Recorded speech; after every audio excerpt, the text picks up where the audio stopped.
Hello? Oh my fucking god. Hello? Yeah, I'm here. Can you hear me all right? Yeah, I can. Excellent. Yeah, I'm really sorry because every time you call me on Skype, it's just ringing on my phone instead of my PC, and I don't know how to swap Exact from one same. to another. Yeah, the exact same thing keeps happening to me. So what I did is I just switched off my phone, took your call, and then and then switch it on again. Uh, Yeah, okay, so can you come into TSH Europe channel? I'm there. Are you? Oh yeah, sorry, I was on Yeah. the friend list. Okay, cool. So wait. Up. So here we go. I just reduced this. So we already, I think, we're already live, I guess, my friends, on audio at least. Yeah, we've got the CPL thing open just there. Yeah. I'm in the chat. Cool. So, all right, let me just make sure we got all the sound and so on all right.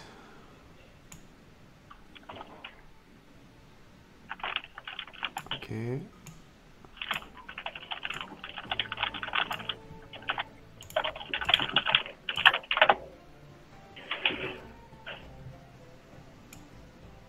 I'm not sure it works though. I'm getting some stuff on the screen, but yeah. No, I think it's good. I can see when you speak. So okay, guys, sorry for the inconvenience. So I think now we're up and ready. So today on the menu for tonight's cast is Playoffs CPL Season 5. Team Passion Daddies against Team Socialized Healthcare. That's what we are going to do today. We have a bunch of co-casters today, so me, Aquels, and for the first hour and a half or 2 hours, it's going to be Sands, also for Team Socialized Healthcare. Welcome, sir. Thank you. I should be here for 2 hours at least, hopefully. Yeah, I think the others will join also along the way, so I hope, I don't know, the more the merrier, I guess, when we cast. It's never enough to be a bunch. Yeah. Hopefully we have a lots at some point. Everyone at once. So what's happening today? So I'm switching into the main scene here, and up what we had in terms of what we have today in terms of lineup is 1, 2, 3, 4, 5, 6 games, which is the first game is going to be a TVP. FC against Surgling. Surgling from Team TSH and FC from Team Passion Daddies. So Surgling is going to join us after for the cast, so we'll ask him a bunch of questions about his games later on. But this is going to be the very first game that we have, and something I wanted to share with you guys is that this is part of a series of casts about the playoffs, and so far with the previous cast we have Passion Daddies ahead 8 points and Team Socialized Healthcare 7 points. So this is where we stand with respect to the previous cast that we have on these playoffs. I'll send you on the chat as soon as we start the game the link to the yesterday's cast, actually, for I think it's tier 1 and tier 0 for the games. So here we are. I'll create the game, my friend. Up. Where is the? So I'll create. I just put the password into the chat. Yeah, So no, let's go, guys. First game. So just for you guys to know, we haven't watched the replays before. So I will be updating the score and the elements live. So it will take a little bit of time to make sure I have the relevant overlay.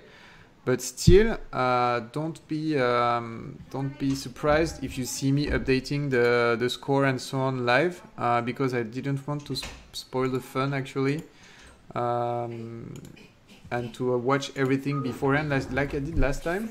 It was fun, but still. Bonne nuit. Bonne nuit. Sorry, it's the kids saying kiss good night. It's a very important moment in life.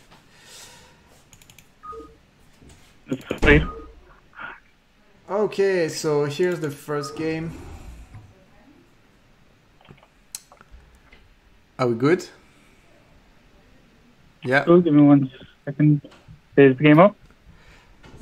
No.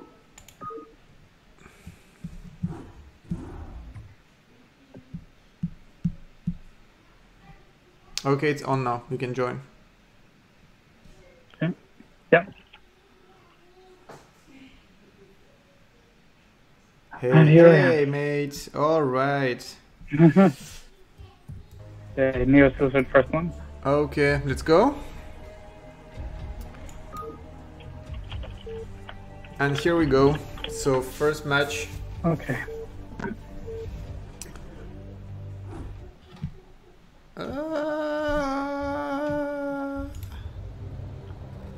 Wait, I switch overlays. Sorry, At guys. the left, in the pink, is Sergling, hailing all the way from Sweden. And on the right is Etse, who I can't say I really know too much about, playing the grey 10. Fairly normal stuff at the start. Just building workers, sending them out to mine. And then we'll see what happens. Wait, it seemed on the chat they cannot see the game. Tanks, It seems vultures, with a few Goliaths against dragoons, zealots, and whatever tech, arbiter carriers, or whatever the Protoss should decide they want. Whatever Protoss are doing, right? Give me 2 minutes.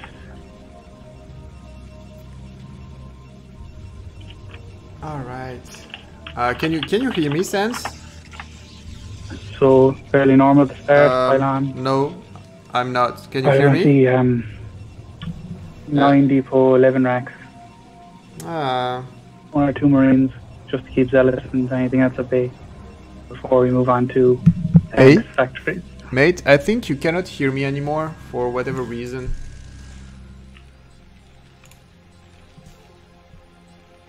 Because the others can hear me, so it's weird. Let me do a quick pause here to fix technical stuff.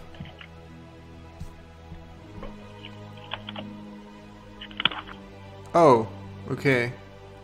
Cannot hear me. Sound is good, video is good. Video black now though. Yeah, I know, I saw.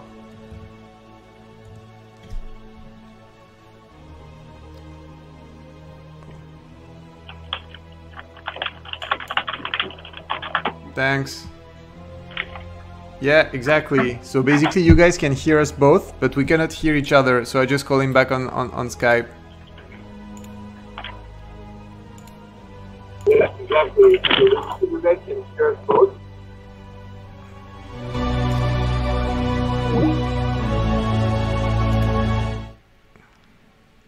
Funny.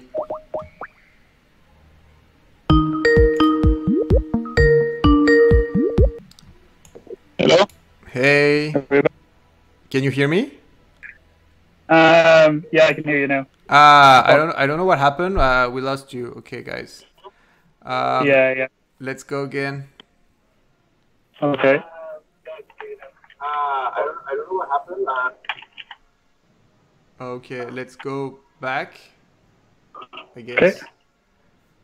Okay. So if I click here now. Oh yeah, so that end I added a black square here so that you cannot see the replay progress. I think. Yeah. Okay, so back in the game. Sergling scouts relatively early. I played him a few games, a few TVPs, and he does like an early scout, see if he can gas seal or if he can, do anything with any tilted pressure. But he's not going to get lucky this time making his first scout, and their gas is already coming up. Yeah. So our friend, the Terran player, what is doing, my friend? He has, yeah, okay, Rax going to scout now. Who's gone again? Big Detective. You cannot hear me or you cannot hear Sans?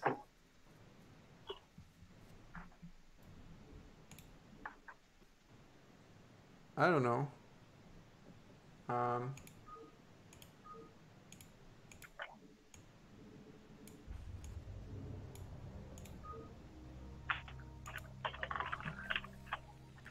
Oh, I know what happened.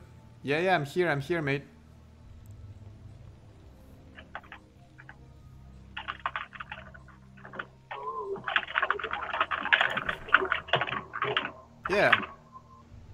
Yeah, and Sans has been silent for a short while, but I can hear his keyboard, so basically it's all right.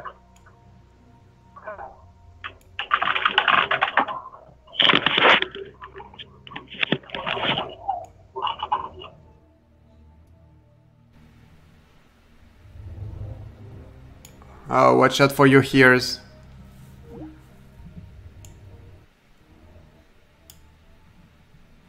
Okay.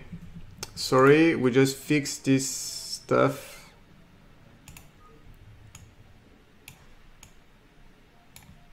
Here we go.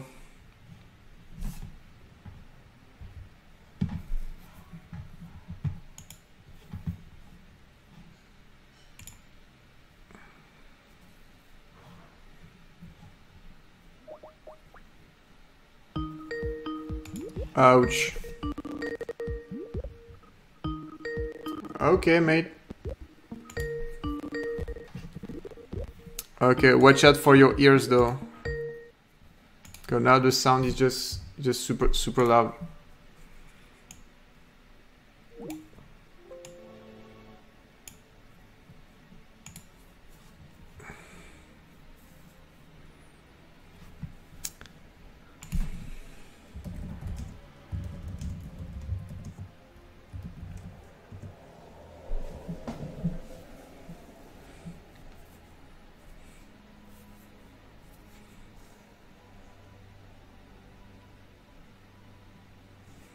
Wait, if I do this...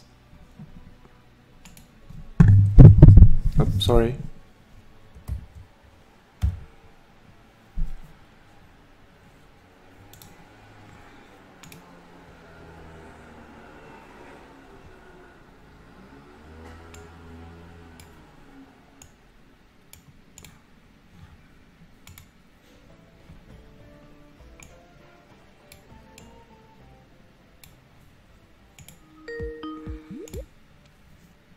Hey, Sans.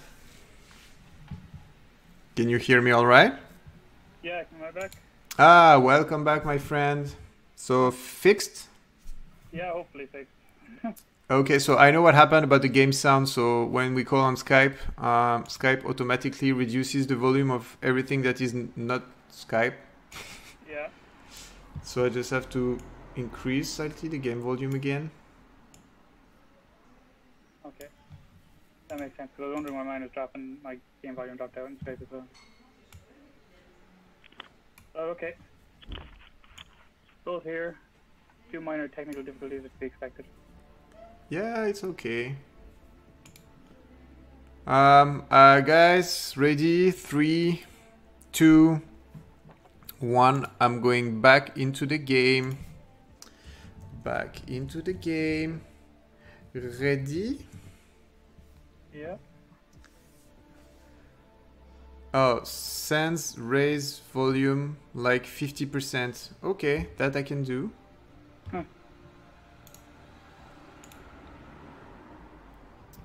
Alors. Hello? Yeah.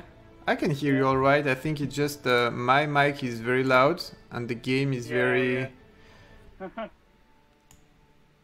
Because I am using my podcasting mic actually. Yeah, I'm just using a Bluetooth headset, which isn't the greatest. Guys, is it better for Sans? Okay, let's start and let's see what happens. Sure. C'est parti.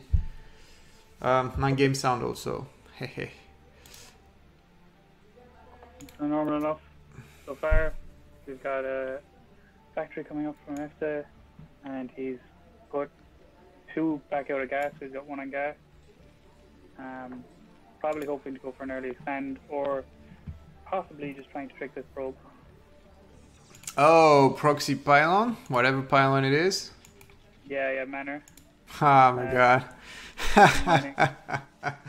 Beautiful, my friend. So, and then we have zealots coming, going across the map while this is happening. So, excellent manners from our Protoss player from Team Socialized Healthcare.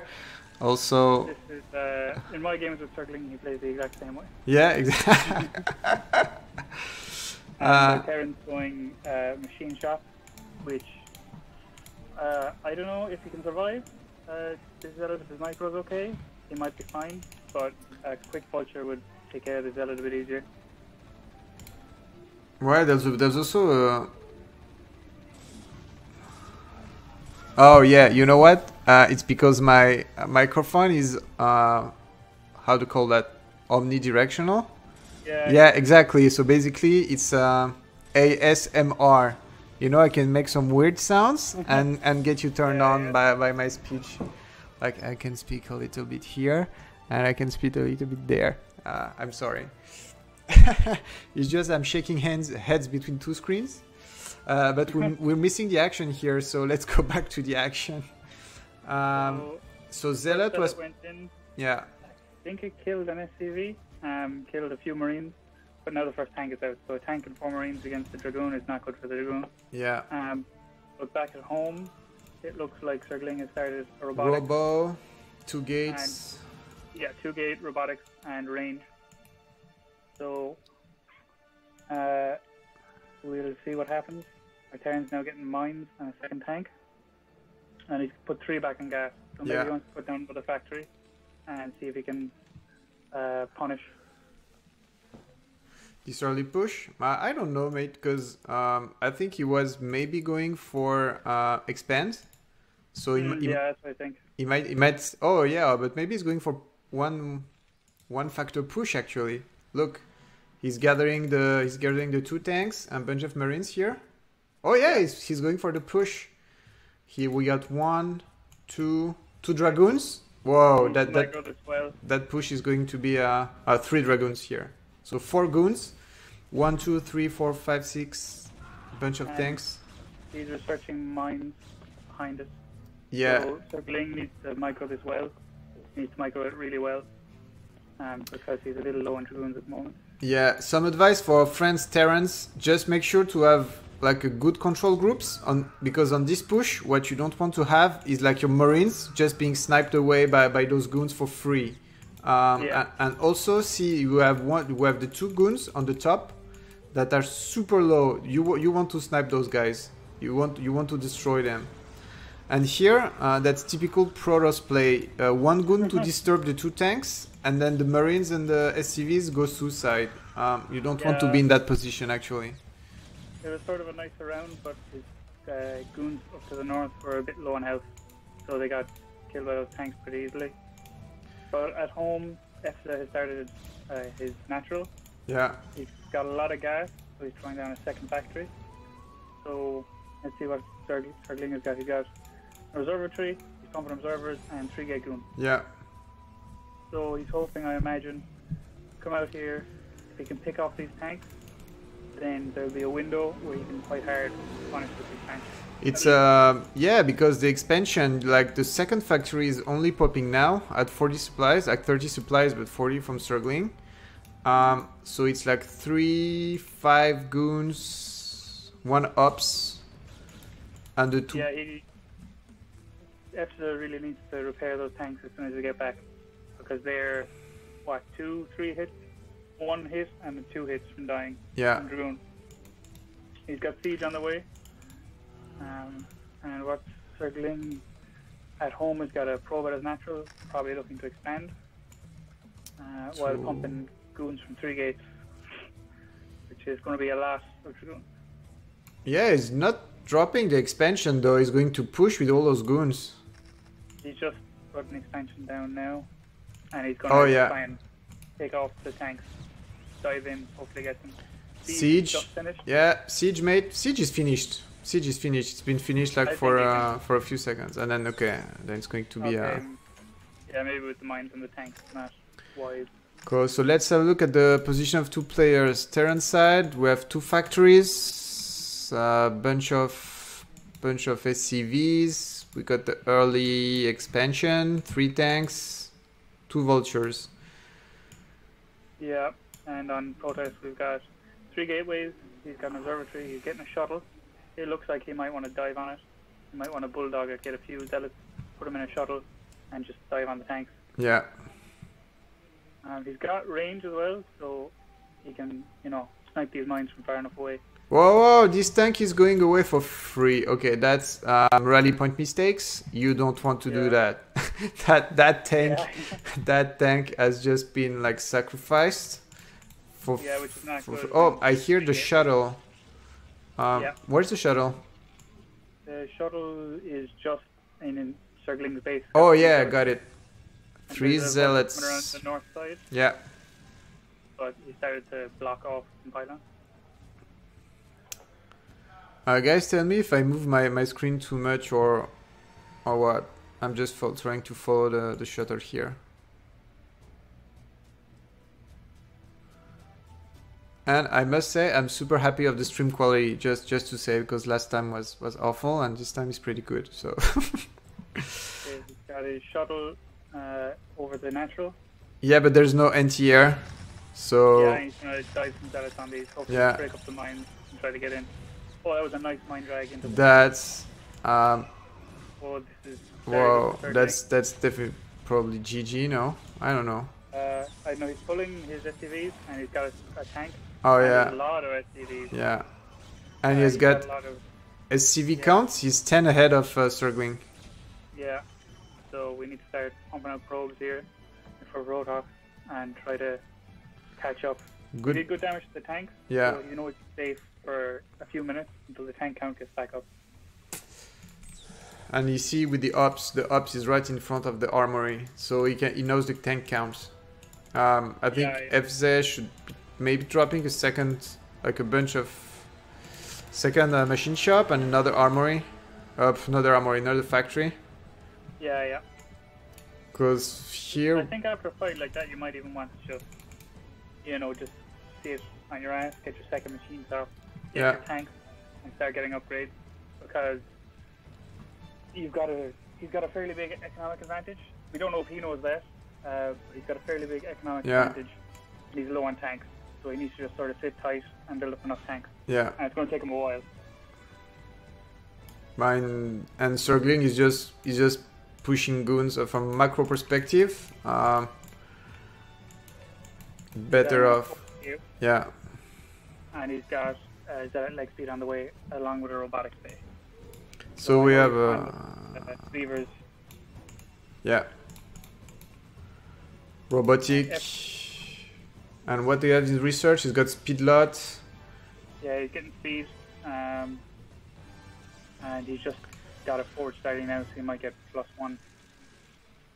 And on the Terran side of things, SA is adding a turret ring around his base, keep out observers, and he's adding on his armory, along with 2 factories. Yeah. Which I think is a good idea.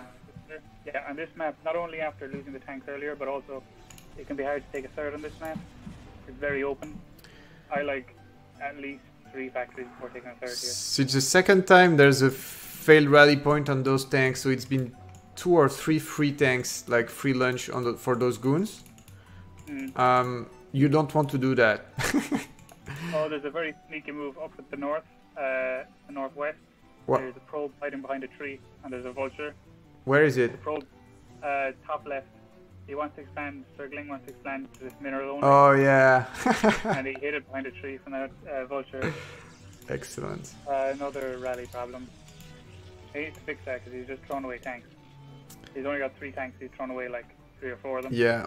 But he's got a strong advantage in terms of SCV count-wise. So Surgling has been behind the whole game, and from economical perspective, and maybe we'll see at the end result, but the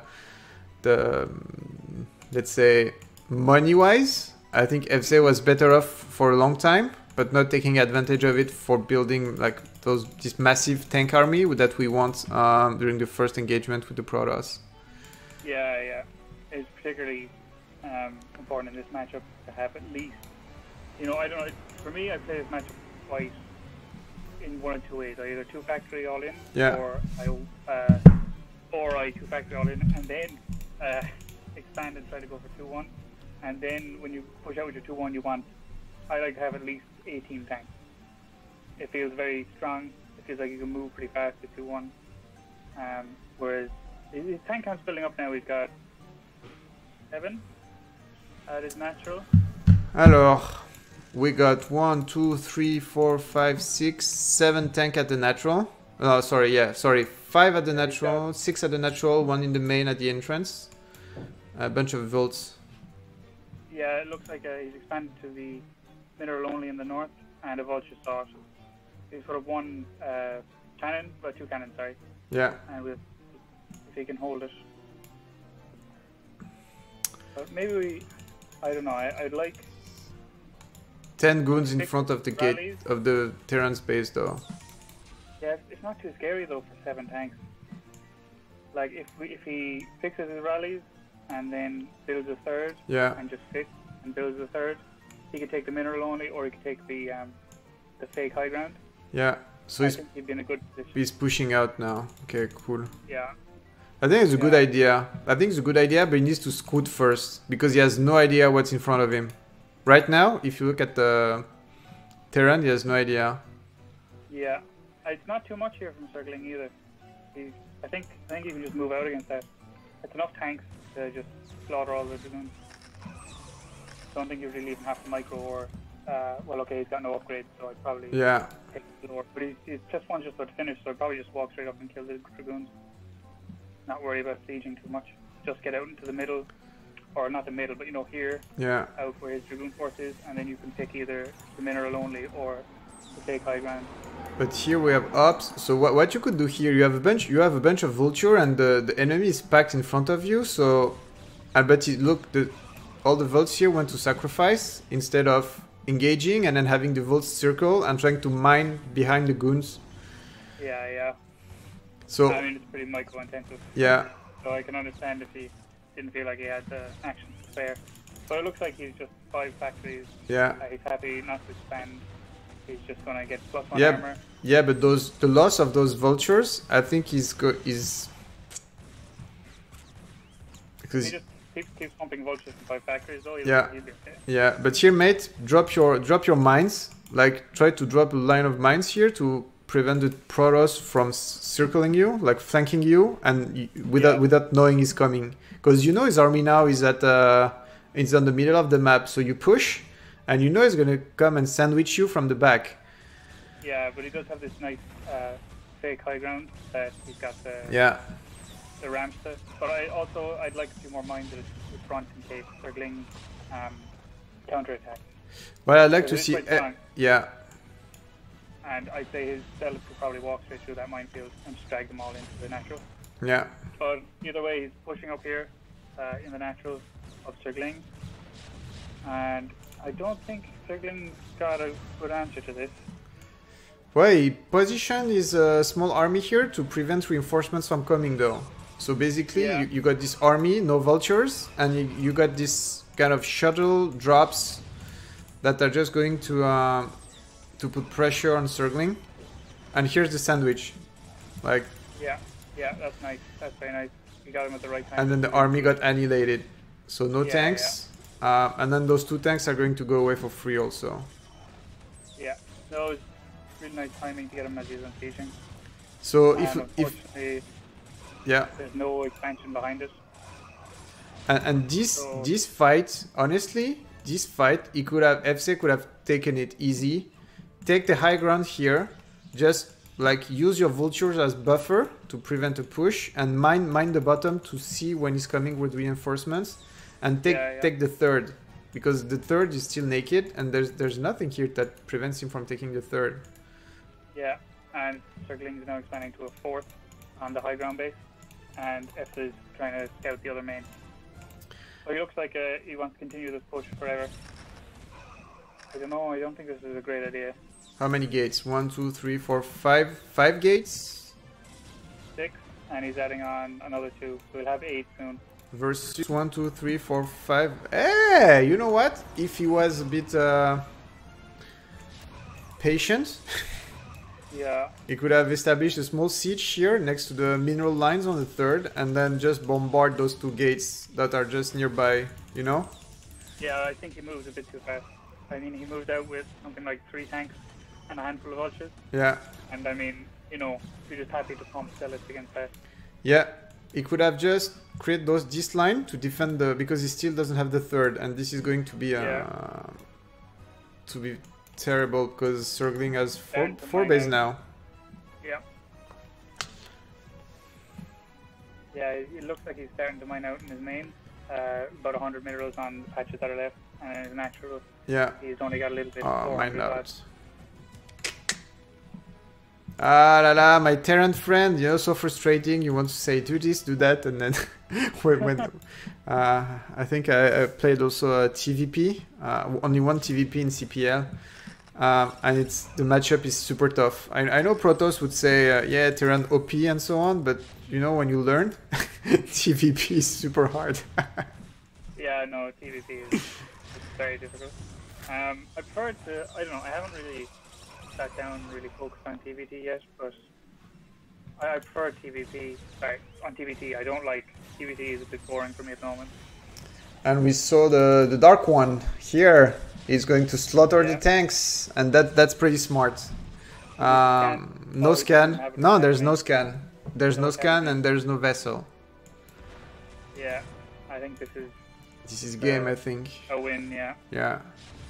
He needed to either move out faster with his 5 factories, but he couldn't because he lost all those tanks early. But there was a period, I think, for him to try it, because Circling didn't really have that much. Yeah. And Terran could have either took the advantage to take the third, because Circling didn't have the army to deny. Yeah, yeah. Or tech, could have went tech also, or maybe a quick drop vulture in the mineral line. Yeah. Not so expensive and always good to push. Yeah, I think he was in a good position to maybe just sit in his ass and take a third, which, if you're scouting and the Protoss isn't expanding super fast, is always a good idea. Yeah. Just sit in your ass. Something I would say though is I feel the pain because vultures require a lot of micro. So what I do, because I'm not so good right now at flanking the goons and trying to put the mines behind, I just use them as human shield. I just shield my tanks and hold position and don't move and make sure the zealot do not hit my tanks. I like to drag them back to the tanks when they're sieged and just have them sitting in between them. Yeah. And then try and get your tanks to focus the dragoons and leave your vultures to take out zealots. If you look at the army counts, it's not so crazy on Circling's side though. No, but I mean his economy is huge. He's got 5, 6, 7, 8, 9 gateways. He could probably take that other main and add a shit ton of gateways up there. Yeah, but I would say, Circling, mates, if you have all those gates and all this money, just produce.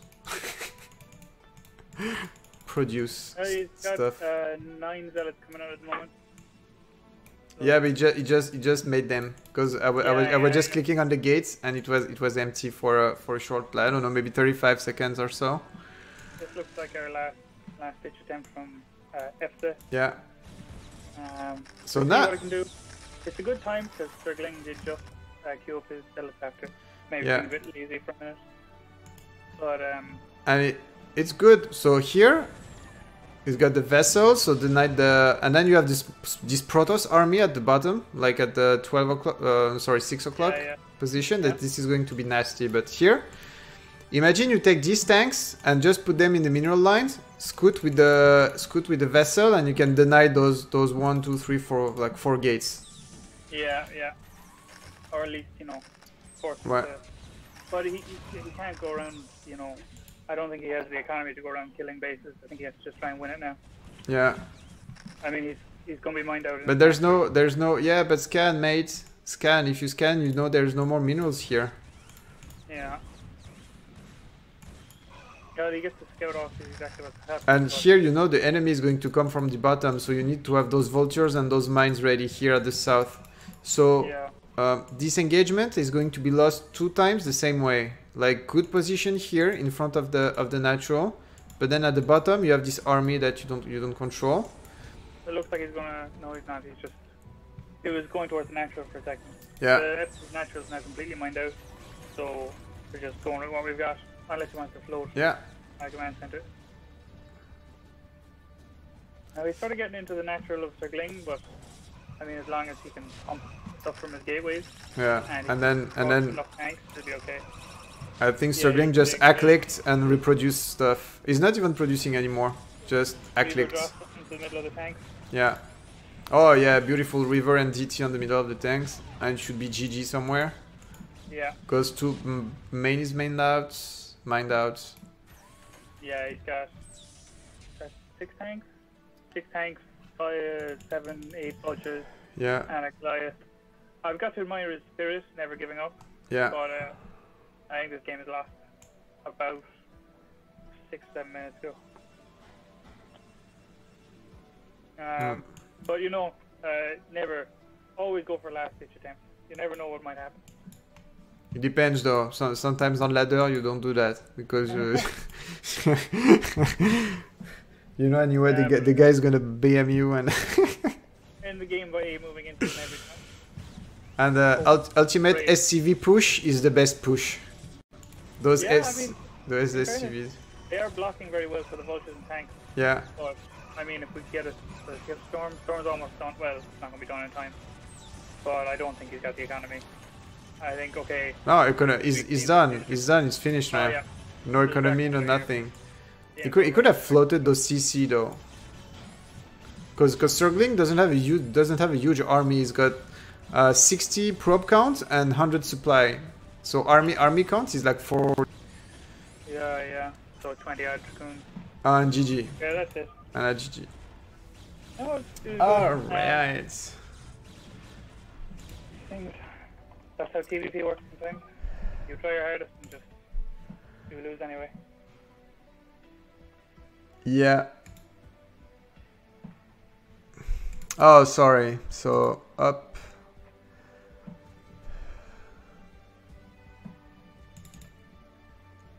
Here we go. All right. So as I mentioned, I'm doing everything live. So I just need to update the overlays and the rest. So we have Circling 1, FC 0. And you will see the magic of the internet. I need updates. I hope so. Maybe I'm just saying silly stuff, but no. I think it's just going to update.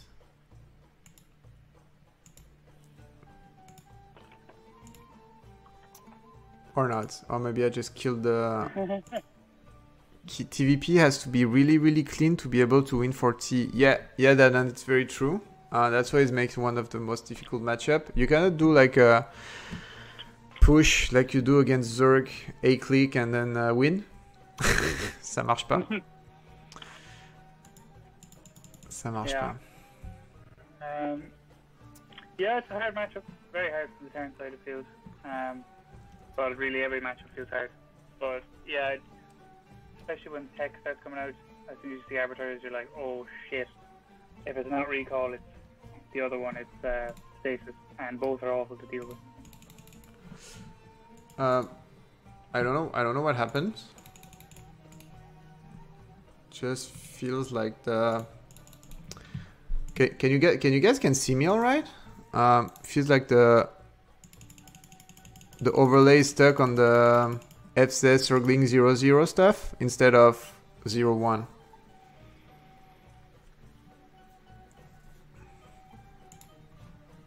C'est bizarre.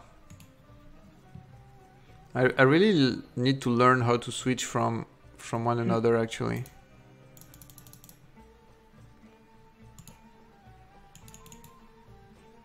And I really need to change software also.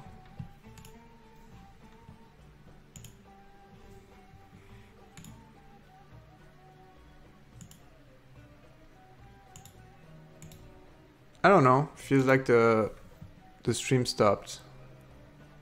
Yeah, I've got it open on the side and it's just FC circling 0-0. Ah, no, c'est bon, I'm back. Okay. So I won't do that anymore. You have to be content with us just falling out.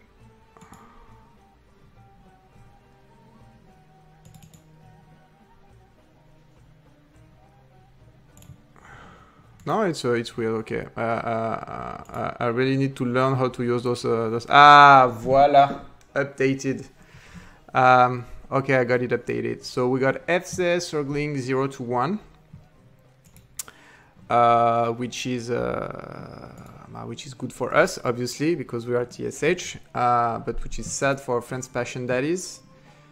Yeah, and sad for us personally as Terran players. Well, we know it's the most difficult matchup to learn.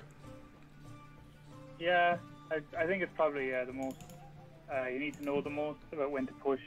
You need to know when you are safe. You know, it's intricate. Or you could just two-factor every game like I do, and you're happy enough. You find out whether you win or lose. I tried to do two-factor, and I don't know, success was not. I created the game, same name, same passwords. You can join. Yeah, cool. 2 seconds. So next map is in the way of an eddy. I actually quite like this map. I haven't played much TVP. Sorry, I've only played I think about 5 or 6 games on this map for TVP, but I quite like it in TVZ. Yeah. It's nice. Actually, I sort of like it in TVP too because you can build on the high ground outside the mains. You can build a lot of that area. So if you want to just sort of sit in your ass and take a third base, it's very possible.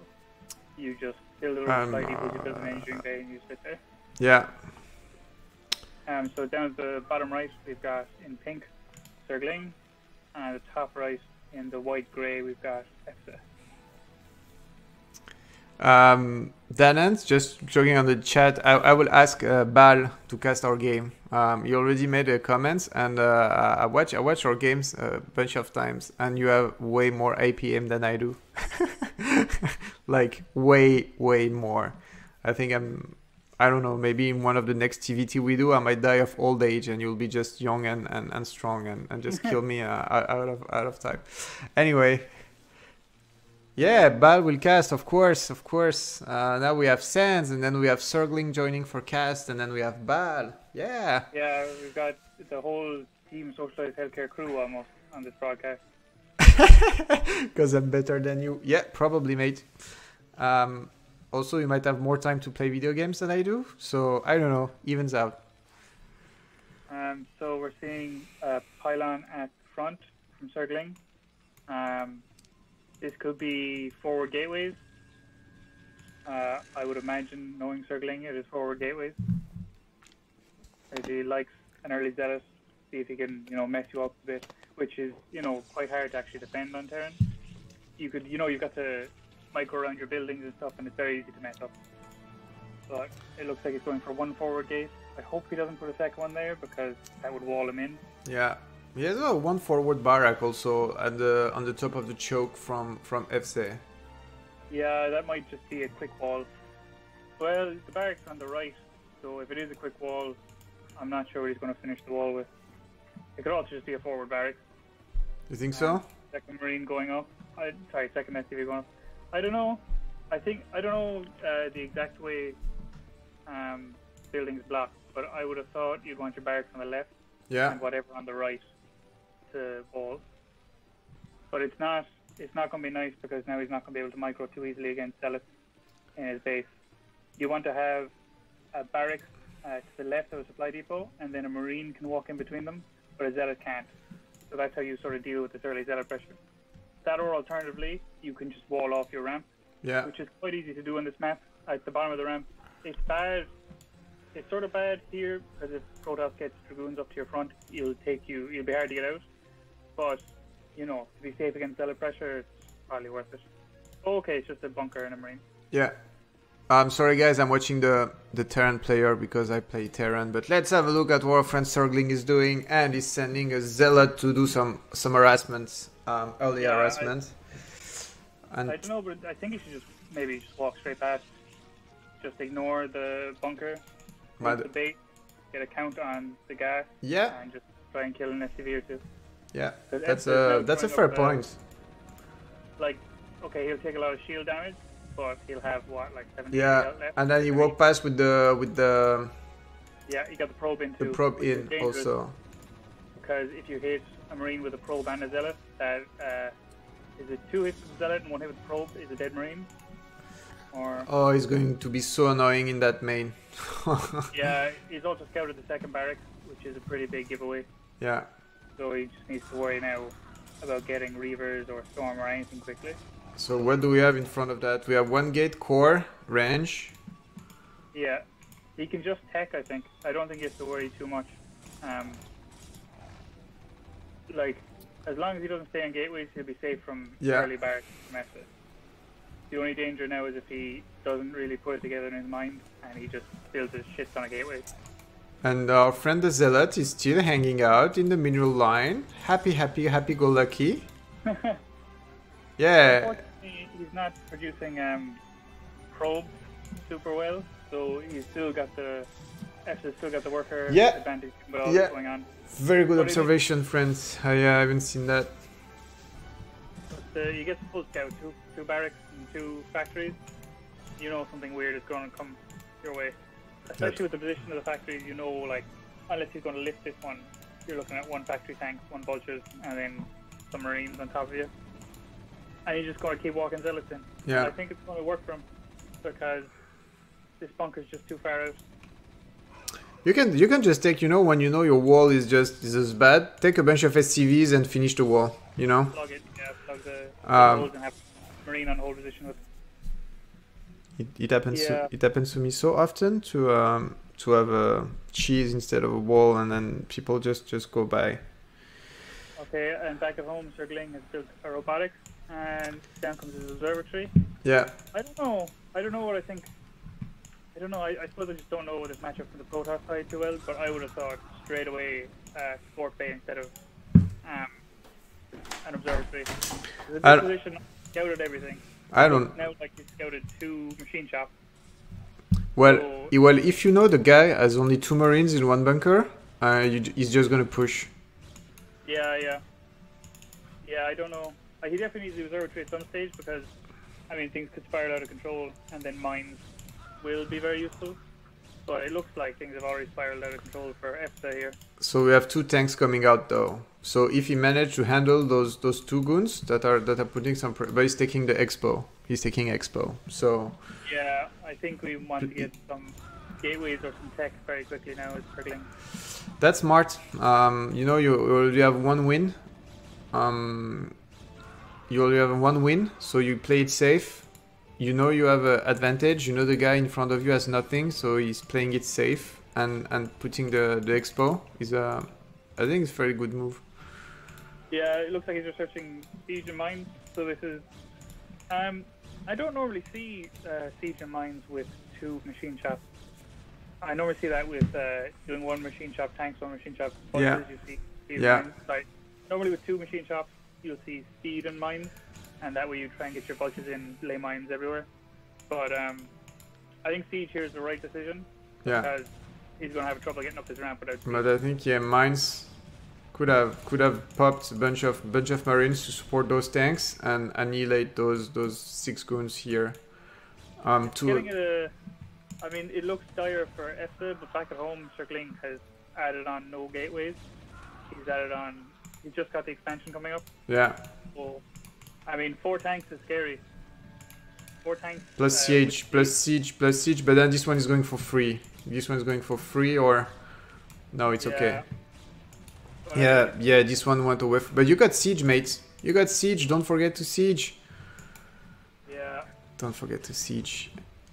I think Sterling. Look, I think he's won it here basically, but oh yeah, well, look, he gets the tank. Ah, and GG. Okay, it was a short This is a game. bit dangerous there. He maybe should have had it on gateways a bit earlier. Yeah. Because you know anything can really happen in this game. You can just lose.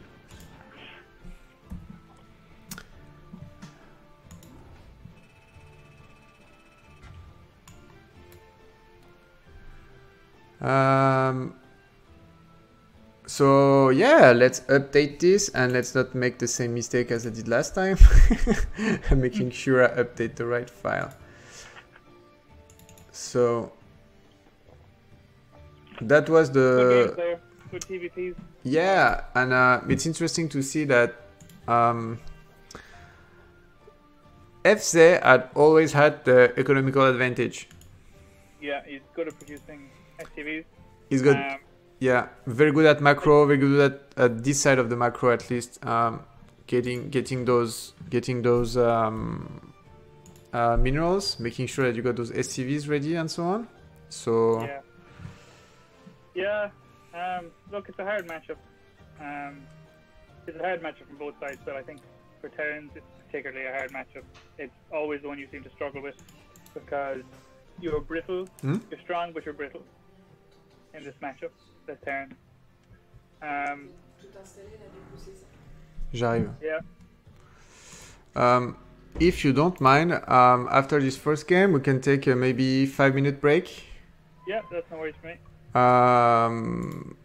If you don't mind, so that I can grab a quick sandwich quickly. Yeah. And then I'll be back in 5. So guys, rendezvous at 8 p.m. CET to continue the cast. Sure. I'll talk to you then. Yeah, see you, mate.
Yeah, I'm back.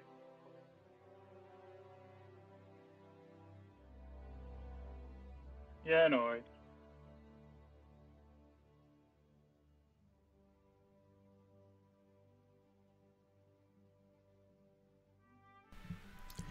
Hello people, and we're back. So, score. We got FC circling 0-2, and next matchup is Steve McQueen versus Buenaventura Rev from the Rev team. And I think Danant in the chat, you also are from the Rev team, isn't it?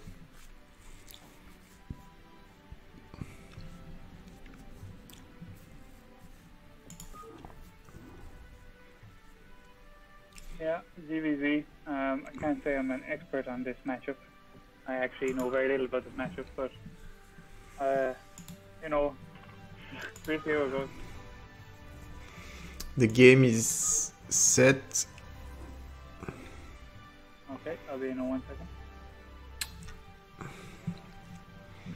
Well,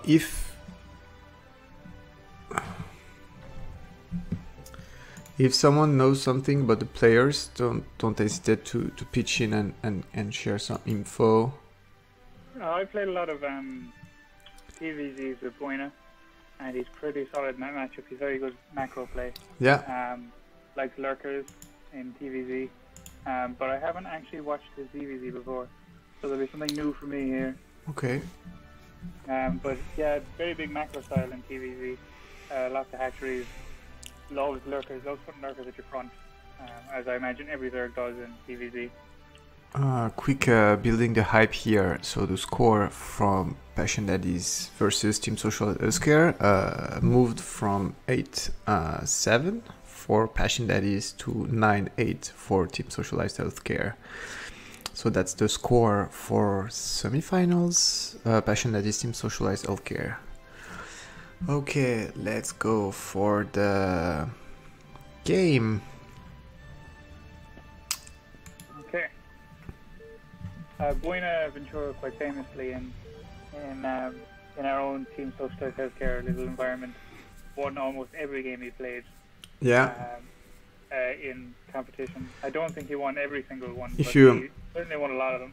Yeah, if you don't mind, I do a quick pause here because the overlay didn't load, so I just need to reload the overlay for a quick sec.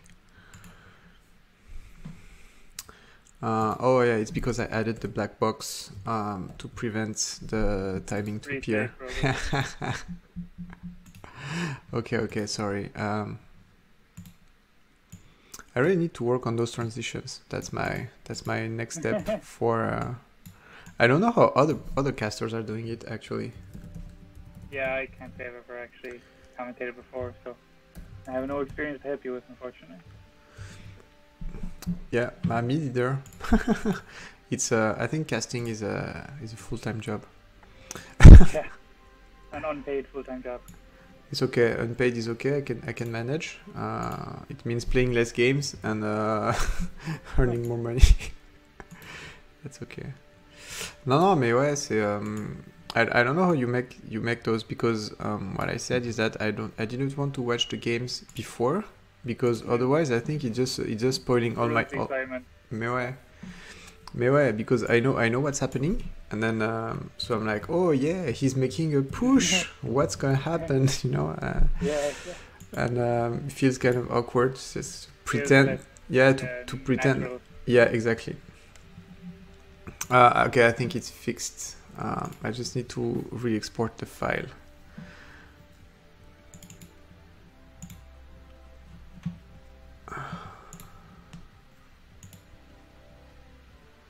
Yeah, good overlay. And back in the game. Cool. Perfect. Yeah, it's good. So, down here at the right position, we've got Steve McQueen playing as the Orange Zerg.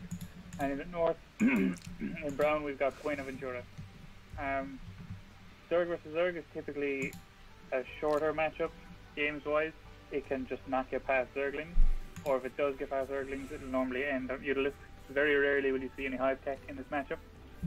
So because Zerglings are just so very good and so mobile.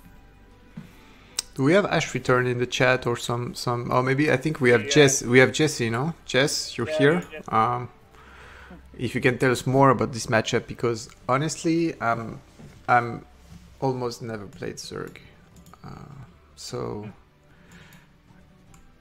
But still, I know it's a basically Gling game and Mutualist game, and then 5 minutes later it's finished. Whereas us, as Terrans, we need to have stamina and play for hours and hours. 2 hour long game. I have to point out, you both got a battle cruiser each and a science vessel, and you're trying to EMP the other person. So 9 supply each, nothing's happening. So early pulls. Looks like Steve McQueen is going to get One hatch, yeah, hatch first. Yeah, and it looks like Buena is going to do the same. So Steve McQueen goes a 9 hatch. Yeah. And then builds a drone, whereas Buena builds the Overlord first. And it looks like Buena is going to do a 12 hatchery. Okay. So I'm pretty sure the 12 hatchery is more economical, whereas the 9 is maybe safer. You get a quicker larva count. But I could be wrong on that. Okay, Jake said on the chat that 9 hatch from Steve is a Zergling all-in build. Yeah. Okay, that makes sense. I don't know how well it will fare against the 12 hatch. It seems like, well, Zerglings are so fucking fast that you just don't know. But spawning pool's coming up from Steve now. Still nobody has scouted each other. These 2 overlords are going to see each other soon and figure it out. Yeah, I think this is probably very easy to hold from a 12 hatchery. You get your larva slightly later, but you still have a hatchery, maybe, coming online by the time they arrive. So Dan says that Steve is an all-in player, as you are a two-fact player. Well, then I can certainly sympathize. Although a lot of my 2-factor games in PvP actually go long. They go for like 18 minutes, because after I do my damage, I just sit on my ass until 2-1. But anyway, more about this game. We've got Zerglings morphing for Steve, no gas, whereas it looks like we're going to have early speed here for Buena. Yeah. He's just hit 100 gas, and speed is coming. He's got the second hatchery up. But there is 8 Zerglings on the way. Yeah, but on the other side, there is also a bunch of Glings. So I think that makes sense what Jake's saying on the chat, that by the time those Glings arrive, you have a decent amount of Glings to hold on the push. Yeah, I think it's... And look, I mean, you haven't committed as hard as the 9 hatch player, so you can probably, as he puts it down, creep colony builds enough Zerglings for it off, and then just sit your ass and drone, get your next tech. But I think this one's going to be over quickly, because Buena has speed coming, and when speed's out, it's over for Steve McQueen's Zerglings, as long as Buena keeps pumping them. Yeah, Speedling is finished in a few secs. Behind this, Steve McQueen has built a lot of drones. Yeah, so Sunken is out, so... Yeah, counter-attack now from Buena is just going to win it. There's not much you can do to hold. He's got slow Zerglings. Yeah. He's got 2 more drones. He needs to throw down very quick colonies, but it's too late at this stage. And I mean, you just run past the 2 colonies, you go into the main, you kill some drones. When they leave, you kill the spawning pool, and you win. Yeah. So yeah. And GG. Yeah, obviously. Yeah. Yeah, GG. Definitely GG. Well, that's easy. Well, I'm not used to those games so fast. I don't even have the time to say something or feel something. Yeah.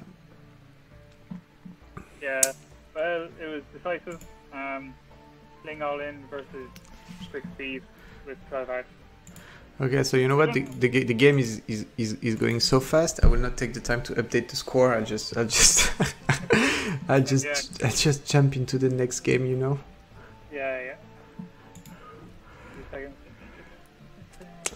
Okay, so Buenaventura against Mr. Steve McQueen, and same game again. You can come over. Yeah. Up. I just take the time to update the overlay.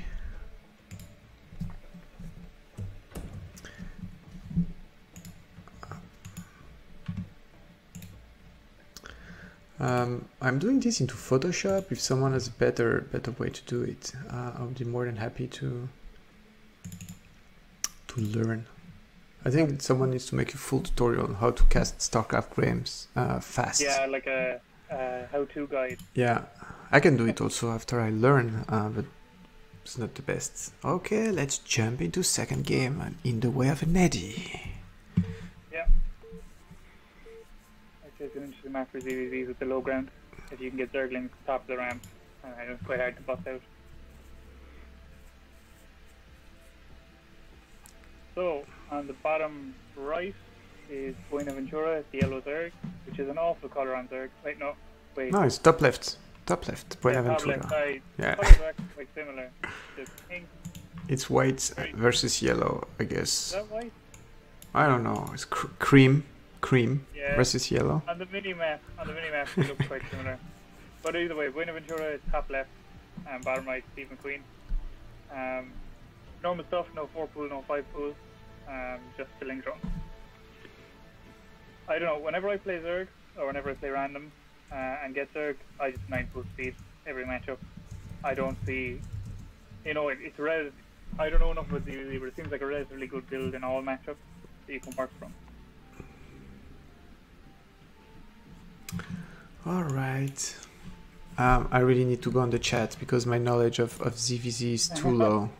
Yeah, you'll be stealing their ideas and introducing them as your own. No, I'm giving back to Caesar what belongs to Caesar, you know. Yeah. So we got a pool 9. Yeah, okay, so 9 pool from Buena, and he's going to get gas. So he wants to do a 9 pool speed, which as far as I understand in ZVZ is like a safe build. It's enough to be aggressive, but also you can defend stuff with it.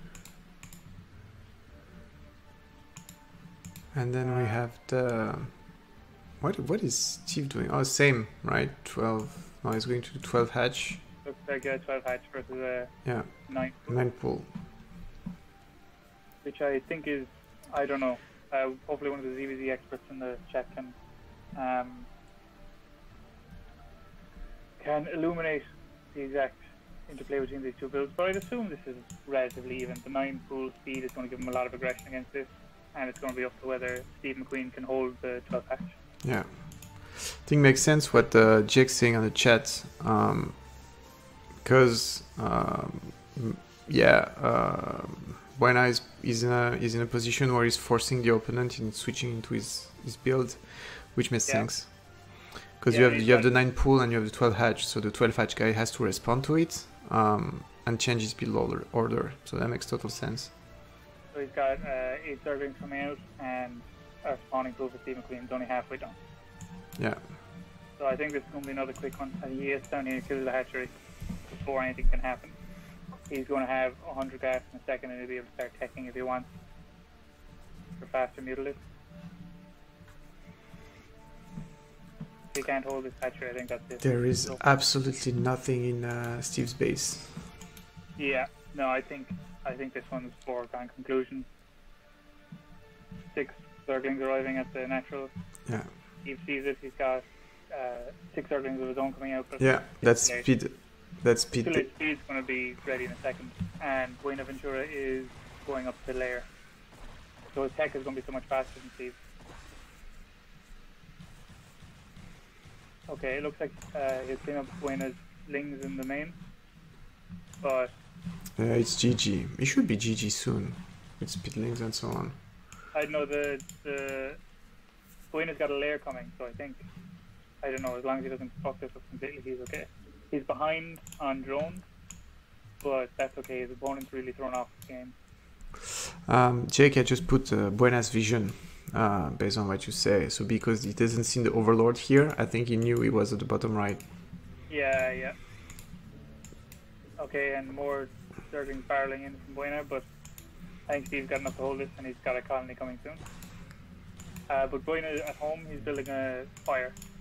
So I think he's just going to sit on his drones and then So he built 3 more drones. You want to wait for the fire, send the middle list over, and he can see, because he just suicided Zergling into the main, that there's no lair, and there's no evolution chamber.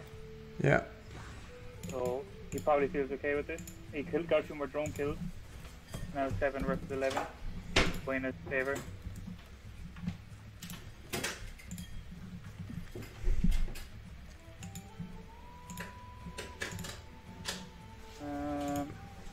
Yeah, I think this is just, unfortunately for Steve, he's not going to be able to block the middle. Nope. And Buena's giving some lings on his ramp to stop any counterattack.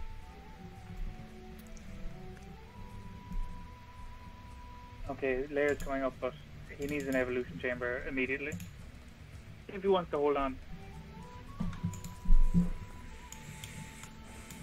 Bunch of glings. Spire almost finished. Yeah. A drone count is okay, huh? Yeah, but I mean, once these new lists come out, he's got no answer to it. Someone in the chat saying, Paul saying, yeah, he should have went to the hatchery. I think that's right. Like, there's less larva if you kill off the hatchery with your 9 pull, and from there, look, you've got, especially on this map where you've got the inverted ramp, you can just sit at the top of the ramp, get a layer quickly. You know yours will be quicker than his because you went speed, which means you're already mining gas. So the first muters are out. 3, I think, rallying towards. Okay, there's going to be, there's 3 at the moment. Yeah.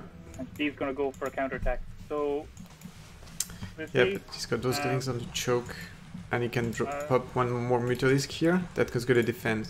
Yeah. Yeah. I mean, he needs to keep some drones alive. Steve McQueen's now getting 18 drones. But no Spire, no Evolution Chamber, so he won't really be able to do much against Middle List. Yeah, then it's going to be destroying those guys. Yeah. Yeah. Oh, no GG even. Oh, okay, fair enough. Yeah, I don't know. Or maybe allied chat, GG. Yeah, I think if you see the 9 pull speed, you have to assume he's going to follow up with a fast layer and fast noodler. Especially because in that situation, Steve McQueen got his, he got his spawning pool so much later, he got his gas so much later. So he knew that Buena was, okay, as soon as he saw the speed, he knew that Buena was already on gas. Which, if you're already on gas, you may as well just get your fast layer, get your middle out early, and expand behind that rather than the opposite.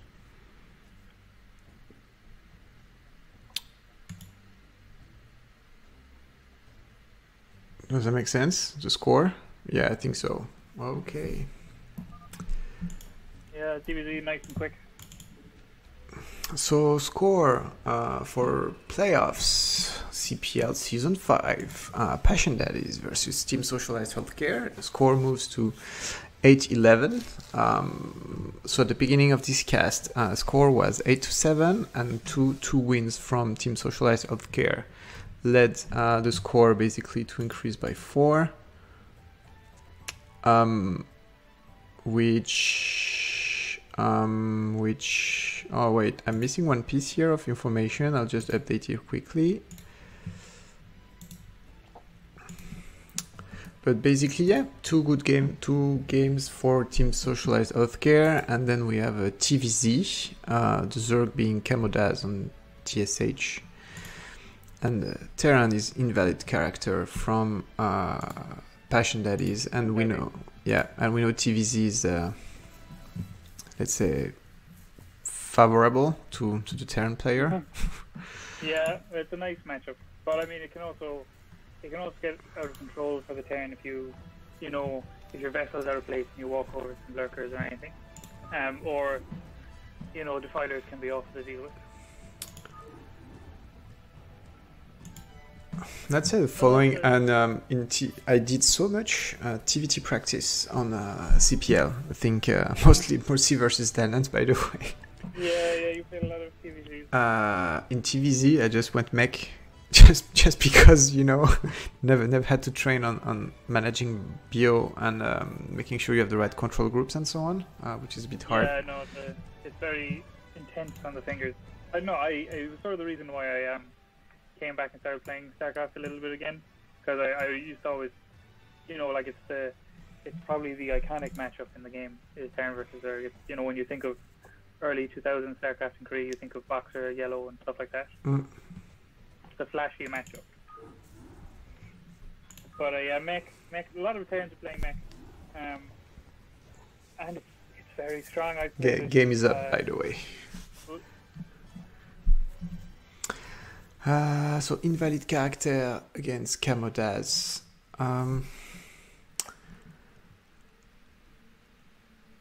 Okay, let's see. And then we have two TVT. It's gonna be fun.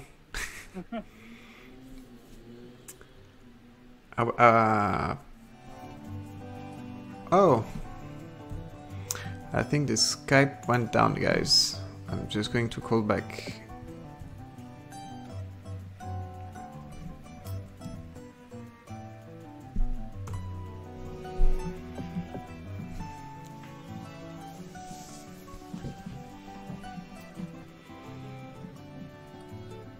And the music is official soundtrack from Civilization 6.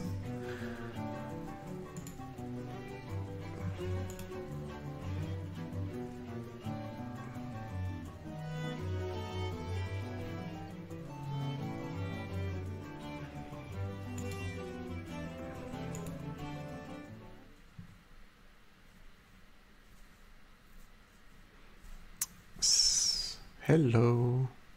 Hi. I don't know what happened, just disconnected, I guess. Oh, okay.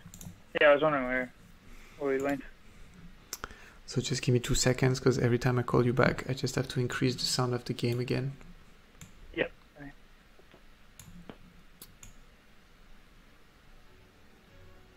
And the sound of your Skype client. Say something just to check.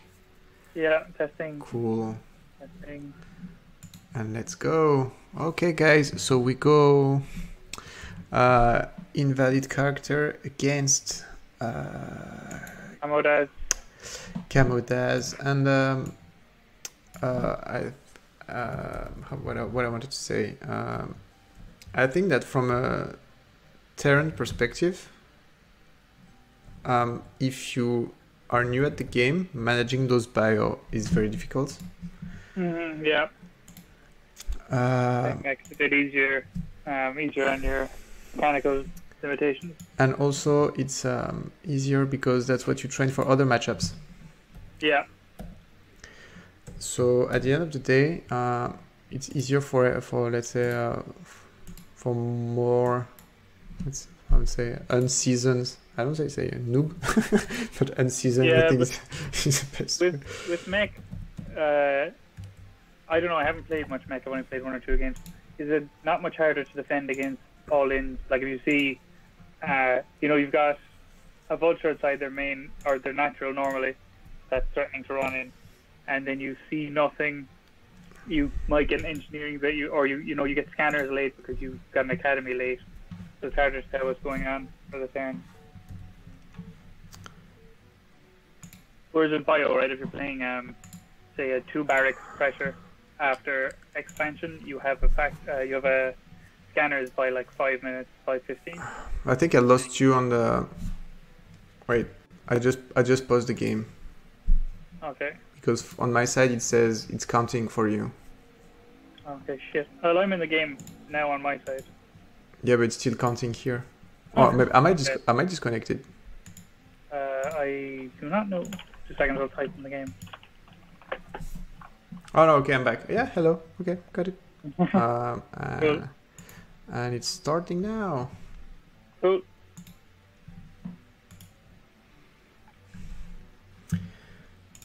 It's still on pause. Why is it on pause? Ah, back in business. All right.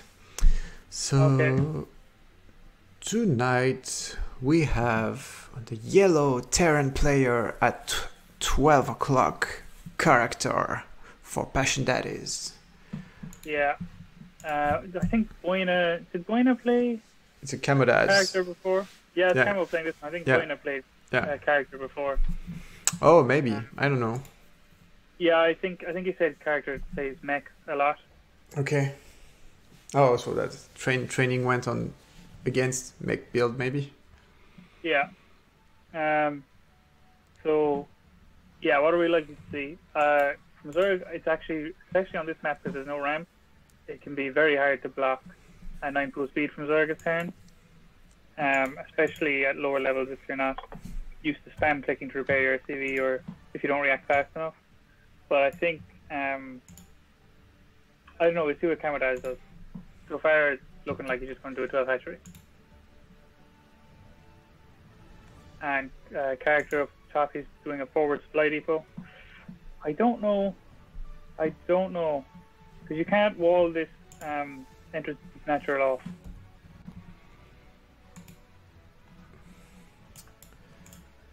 I don't know if I like it. Definitely on something like Fighting Spirit, where you can wall off the natural, I prefer this, but this is, if there's a 9 plus speed coming, you can get this supply depot for free. I'm trying to understand. Yeah, it's walling. Yeah, but you can wall and just put a SCV on the right.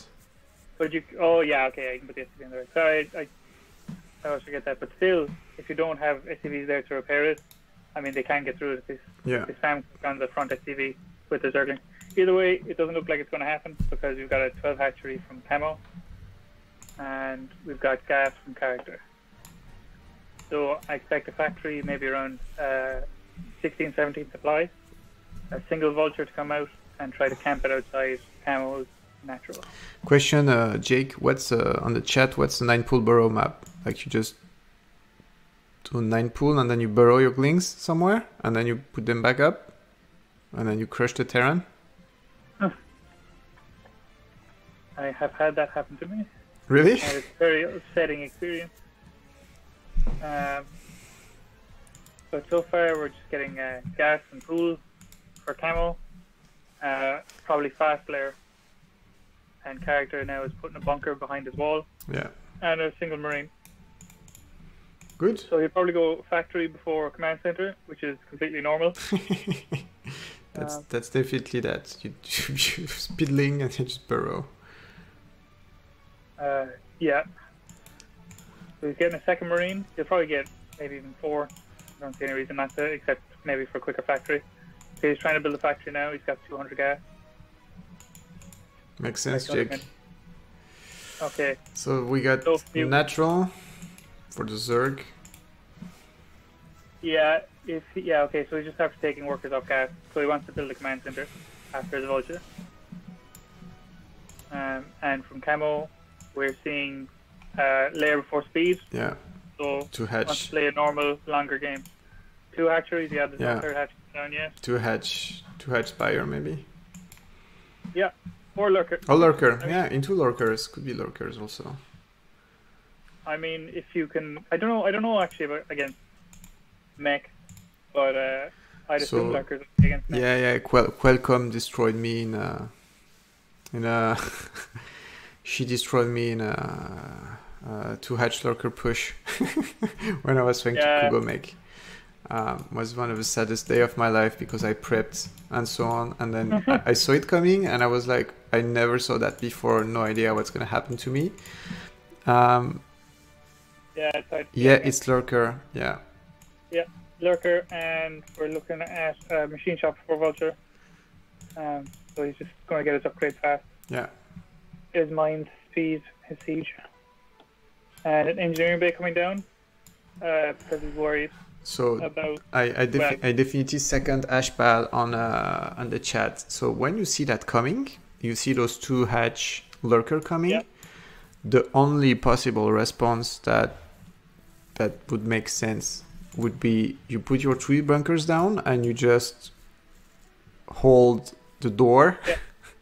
Yeah, you need to. Well, as bio, if you're playing bio, you want to get range.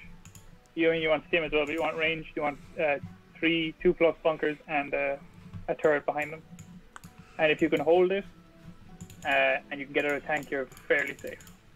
Yeah, Bal saying the timing window has passed, but if you look at what Camo has, remember it's tier 3. I think it's pretty even because the bunker has only 2 marines. Hydras are out. Yeah, I think this is going to be... slightly like maybe 35-40 seconds delay. There's still no turret at the natural, so I think he's just going to box it. Well, look, there's a missile turret now coming up in the mineral line, but it's too far back. He put some lurkers in front of his barracks here. He can hit that bunker, I think, without the missile turret affecting the lurker. I mean, for these 6 minutes, okay, roger that. Because I'm surprised that the Terrant has absolutely nothing and is trying to do the 5-factor Goliath push. Yeah, I don't know. I assume you're supposed to get a vulture out quickly, just to monitor whatever's coming out of their base. The thing to run by. The thing is, if you scout, you see there's a bunch of flings. If you know there's a bunch of flings, you know there is no muta. And if you know there is no muta, you put those. Oui. Okay, and it's coming. Yeah, I think this is just going to kill the bunker and it's over. Yeah. Yeah. That's the problem with mech, is I think holding these sorts of all-ins is quite difficult. If lurkers are no good versus mech, but it's attack hits before critical mass of mech unit. Yeah. Yeah. That's why you need those 3 bunkers down. Thing is, the Terran hasn't scouted, so he hasn't seen that there was a bunch of glings coming, and he did exactly the same mistake as I did a few games earlier, and left the game. Yeah. 2 archery lurker is nice for this sort of all-in play. You do have to respond immediately, and you also have to worry about shit. Are they getting dropped? You have to do a bit of scouting, but against this mech without the vulture, I think it's very strong because they see nothing. So it's 1 additional point for Passion Daddies. I'll just go to the next game and just quickly make the overlay.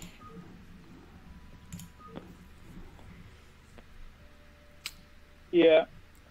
Maybe on the vulture here would save them.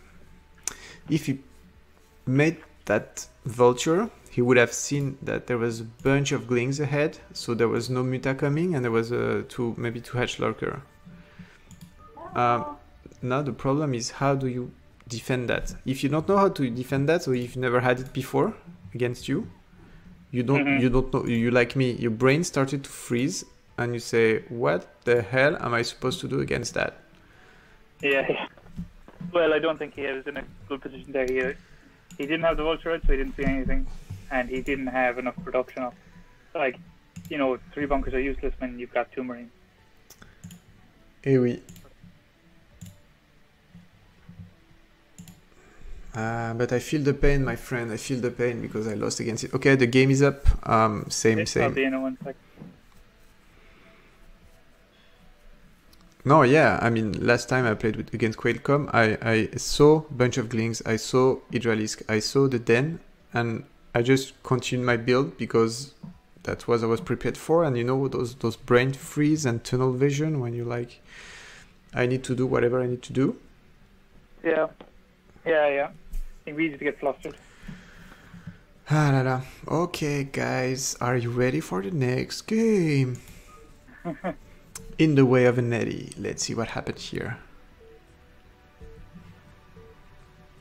But you can wall this one off much easier. I think you can wall this natural off. Yeah, overlays working. Oh, some improvement on my side on adding overlays. So we have at 1 o'clock the purpley Zerg Camodaz from Team Socialized Healthcare. On the bottom right, as the yellow Terran, we have character from Passion Daddies. Okay, so first game, remember, character went, He went to forward barracks to try and wall, and then gas and a factory add-on straight away into a vulture. So we'll see what he does here. I think this map is better for me. Oh wait, it seems that on the cast they still don't see the... What's happening? It seems that on the cast they don't see the right stuff. Plus, I think I put the points to the Terran player instead of the Zero player. Why did I do that?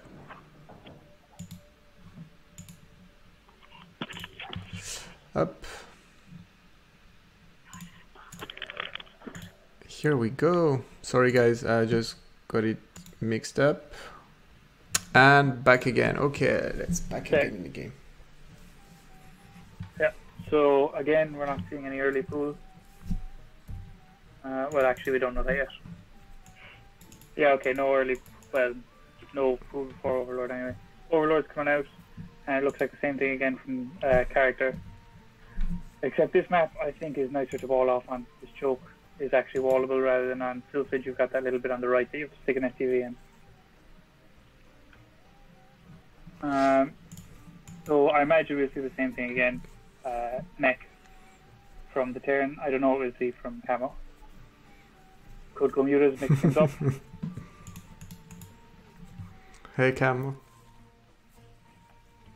Yeah, Camo, that's definitely your luck because he went for the 5-factor push from Flash with Goliath.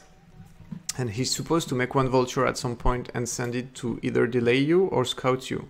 And because he didn't do it, he hasn't seen that you were coming with, you had those huge amount of glings. And huge amount of glings means no muralisk. So basically he could have updated, let's say, his build and make another strategic decision to do something else. But let's see what the second game has as on the menu. Okay, so the wall is not drone tight. So he Yeah. gets in, you'll see the gas, or he will not, he'll just walk straight away and try to annoy this SUV. Or just, did he maybe Q-click that? That's strange, he just sort of left with the drone. I don't know if you saw the gas. I don't know, let's check.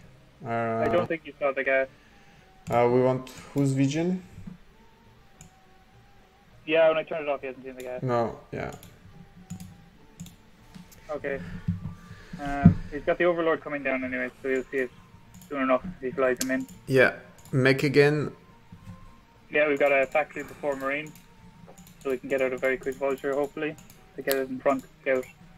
I think it's the same build though. It's the same mech build. Removed SCVs from gas, drop the factory, yeah. We'll pile up cash at the natural.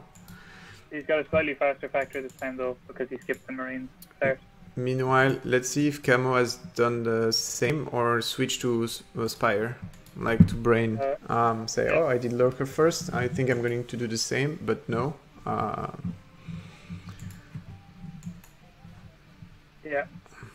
Yeah.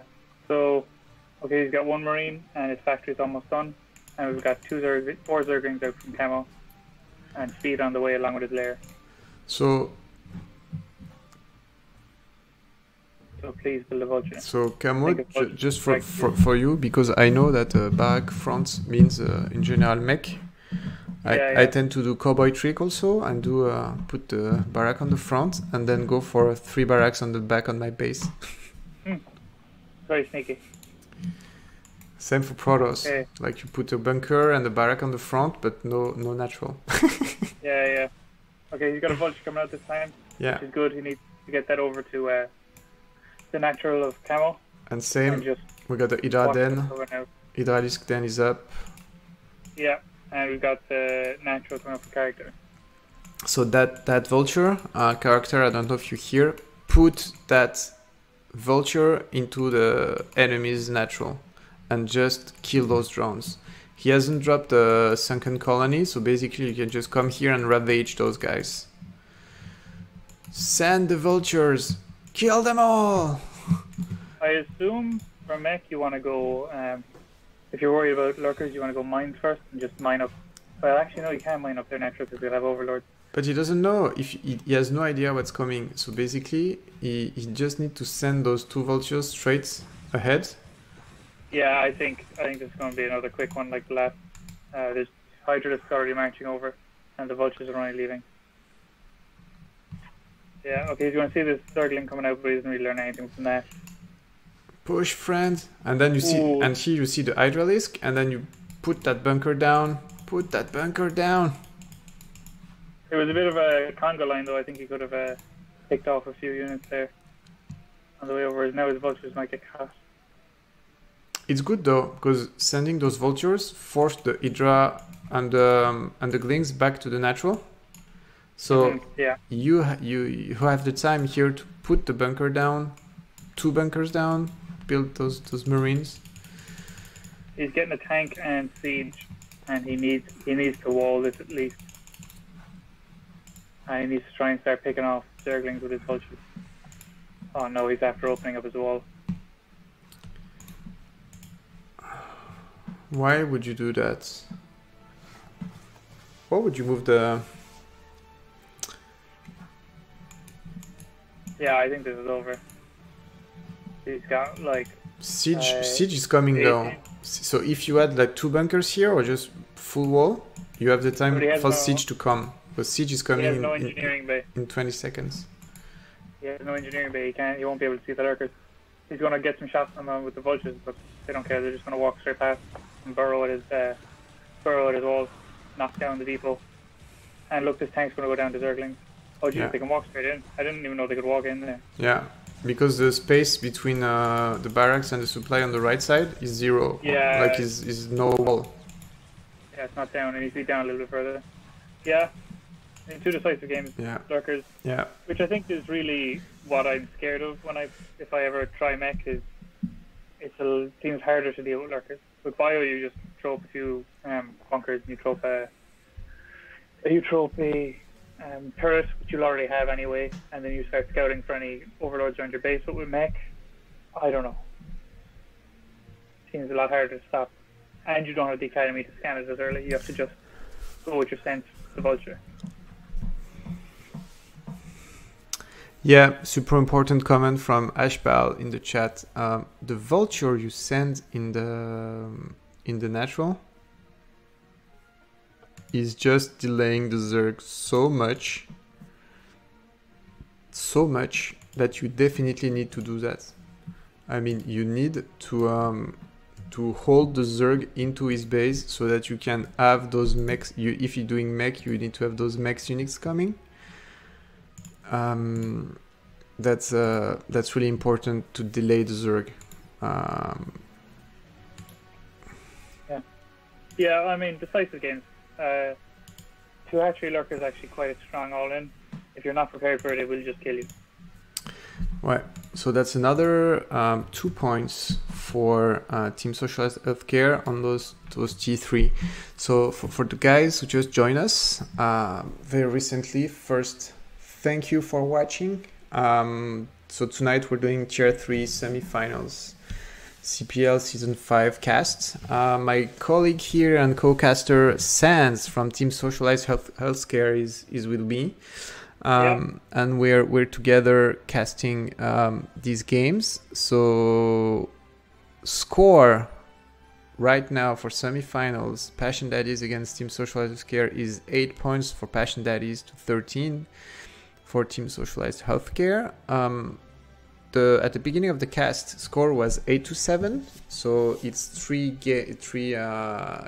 wins for Team Socialized Healthcare on Tier 3. Made a huge difference, those games on T3 for the playoffs. What we can do is another 5-minute break maybe. It's been 2 hours. Sure. So we made one break 1 hour ago. Let's make a second one. So let's come back in 5. Sure. And maybe Sirgling will join us to continue the cast. Yeah, I'll be around for maybe one more game and then I'm going to head off. But yeah, I'll do Okay, one more. perfect. Okay, see you in 5. See you guys.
Oh, Hey thank guys, we are back. Sans is going to be staying with us for a couple of more games until our friend Sergling hops off the bus and reaches his computer. So we'll start the next game. It's going to be having three of us here. It's going to be interesting. Yeah, so we got, let me refresh the scores. Oh, you want, so we are 2-0 for 0-2. Sergling won the PVT. ZVZ was won by Buenaventura. Kamoda's invalid character, donc TVZ won by the Zerg player. And then we have a 2-match TVT. Ash LDC The Law versus My Life for Hire for Team Socialized Healthcare. So let's go. Without further ado, and I think since we very well know TVT, so I think it's gonna be Yeah, it's my worst matchup, but still, I do have to play it. Okay, game is up.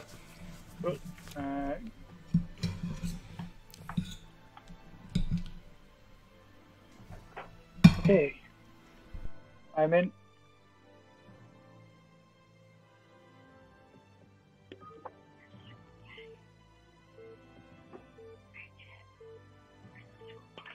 Okay, TVT on Neil's listened.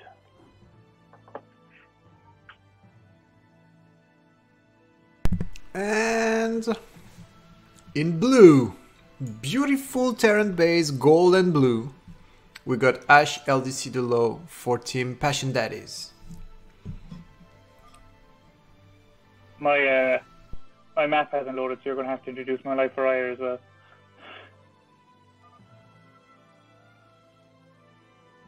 Here we are. Okay, and in the bottom right is My Life for Hire, the red town.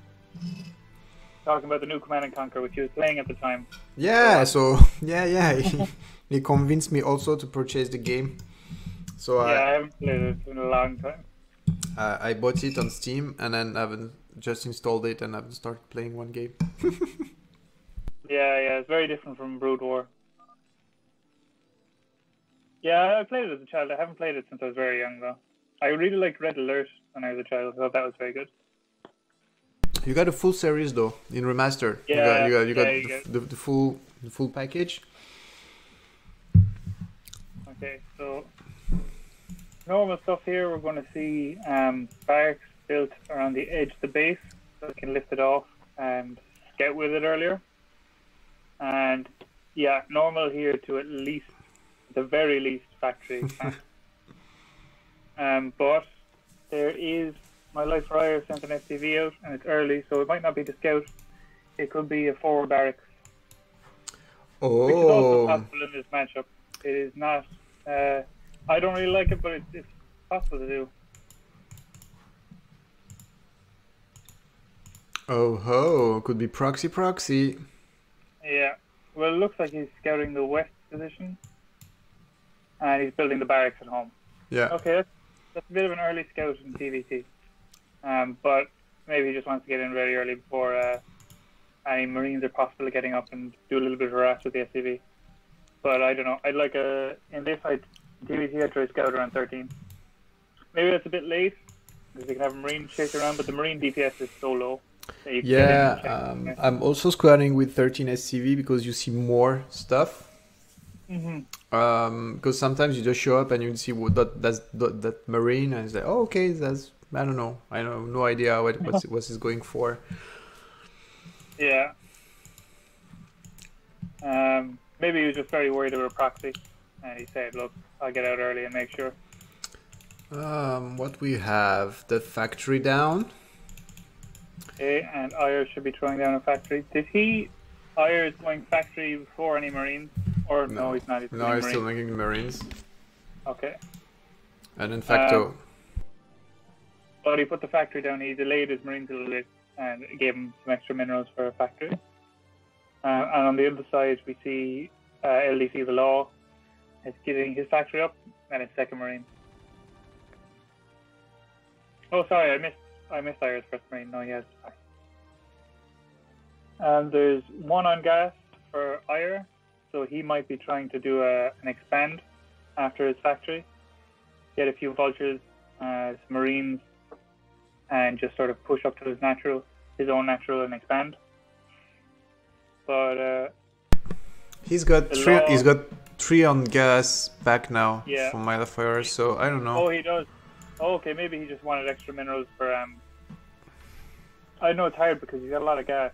Maybe he was throwing them back on minerals for a second. When you do a 2-factory, you're a little bit mineral starved to start. But yeah, it looks like a 2-factory. He's getting a machine shop on the first factory. And the law is the same. The law, the law is 1 factory expand, but he's got a machine shop as well. So both of them playing a tiny little bit risky. I like going vulture first because it's a little bit safer. And you have those floaty barracks. The best scouting device ever created by creation. So the law is expanding now, and he's getting a tank behind it. Tank, yeah. This is a safe way to play. I don't know. I like vultures and getting early mines so that they can't sort of walk up to your base and contain you. But it's also fairly safe if you just get an early tank and some siege.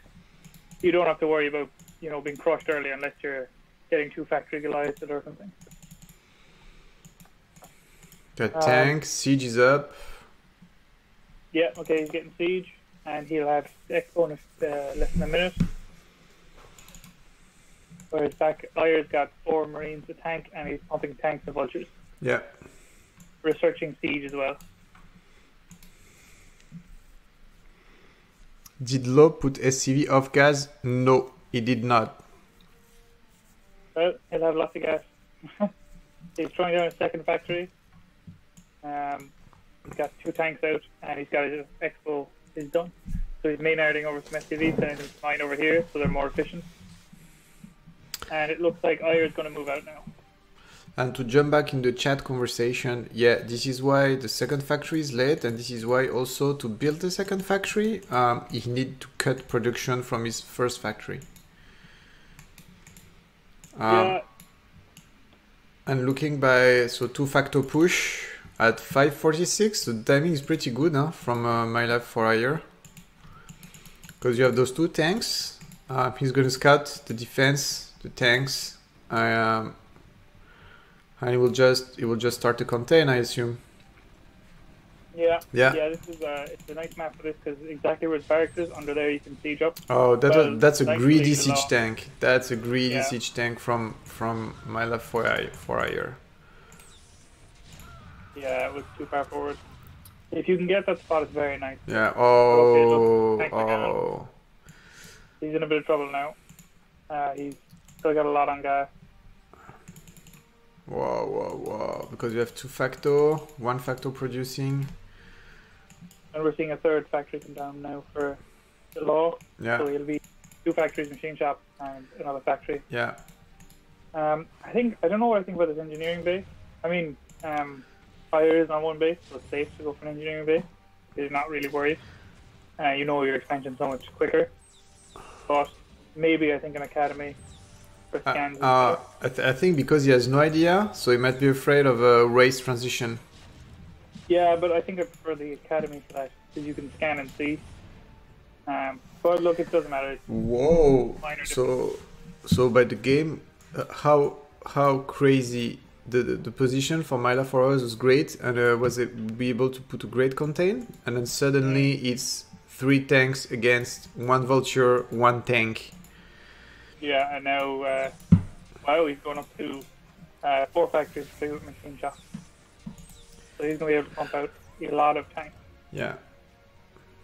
Which in this position is probably the correct. He can just get a few tanks, move out, and then put a contain on Ayer's natural. Roger that. Roger that, guys in the chat. Yeah, left click. Yeah, definitely it is. Yeah. He's putting up turrets just so he's safe in case there's any race glitch or anything. And also to get the stars away from the natural. Look. I think he could probably afford to get a little more. Yeah, and look at the contain. It's super silly, but it's 1 tank and 1 vulture on the 3rd, and then just my left for Ayer has literally nothing else than these two tanks. So basically, the law, you just unsiege those tanks and click. Yeah, he could just move across the map. Click. But look, he's playing it safe. He's way ahead. He's on 4 factories. Voila. And push, my friend, push. Click. 3 tanks in the natural. 3 on the way. Just click, my friend, and you got the game in front of you. You've got 1 tank and 1 vulture. Yeah, this is... Well, unfortunate that my life prior got so greedy at the start. No, this looks like it should be probably one-sided from here unless there's a big mistake. Oh no, he's going to walk right into that mine. Whoa, the mine. Whoa, the mine. Over the 30 took a lot of damage. So yeah, I suppose if you're my life prior at the moment, you're just sort of really hoping that he makes a big mistake. And for me, it's important to understand the game mechanics and dynamics here. You know you denied all the tanks from your opponent who is only on 1 base. Mm-hmm. So at this stage, you know you have a huge advantage in tank count. So you just fix those tanks, you fix them, and then you push and you contain your enemy. Because you know you have the tank count advantage. And look, he's popping 3 tanks at the time. I mean, there's nothing I can say, but the law has this crazy industry here. He's now making 4 tanks at a time. Yeah, and you can see the supply like 84 to 56. So at this stage, you just push the hell off. There's also 15 SCV difference. And there's a bunch of SCV walking randomly in the streets. Which is... I think... Yeah, that's strange. But... I don't know. Either go over there and kill him, or maybe just take another expansion. Maybe get a raid for scouting, but just take another expansion or kill him. Yeah, I'm not shocked. He's trapped a tank.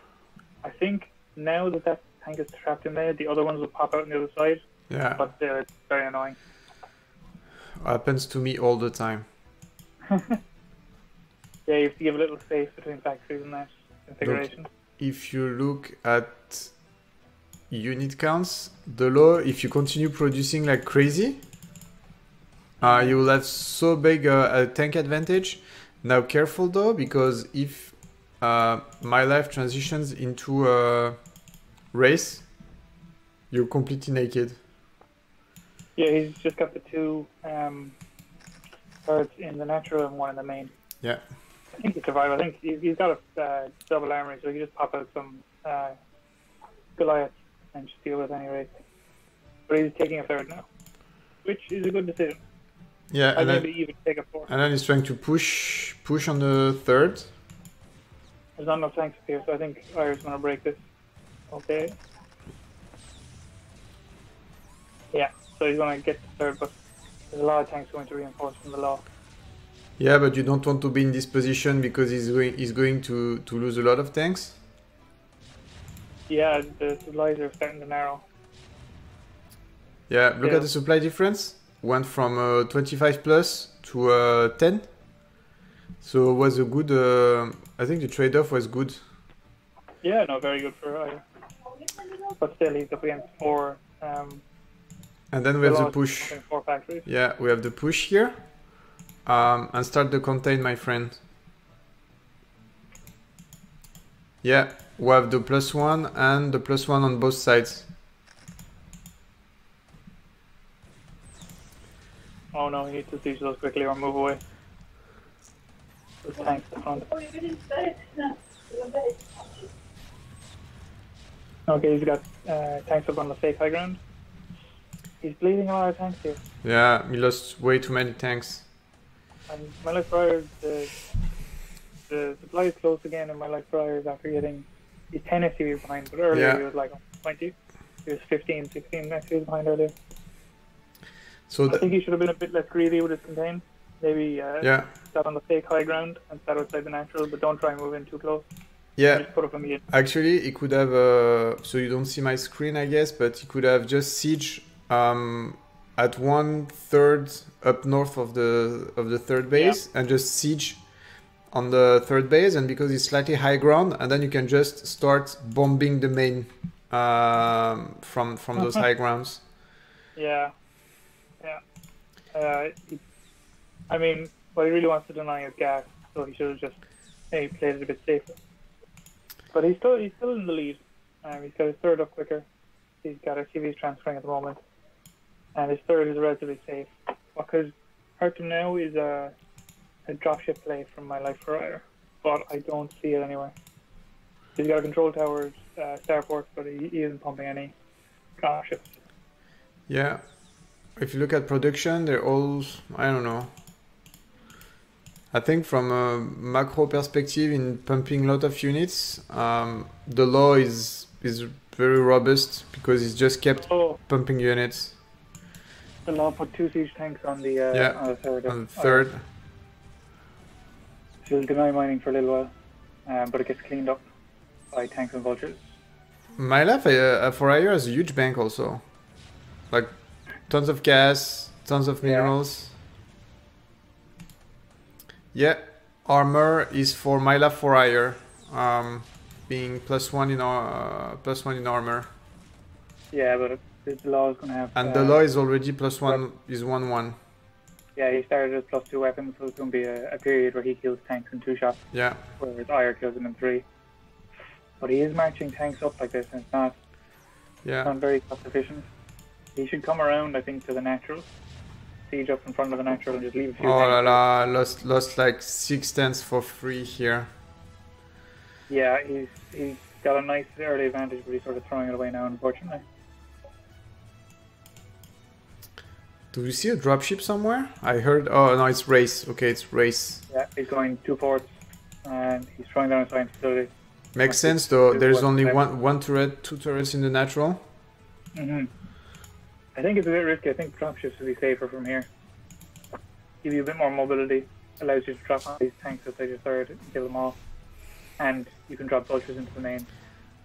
And look, if you lose the vultures, at least you get a scout off. You see exactly what's happening.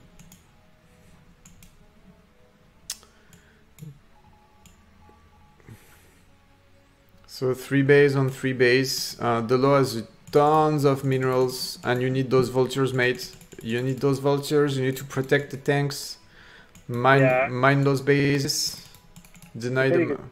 Thrown away a lot of tanks. If he kept those tanks, he could have just switched the vulture production from his factories for a little while and just used the spare gas to throw in factories.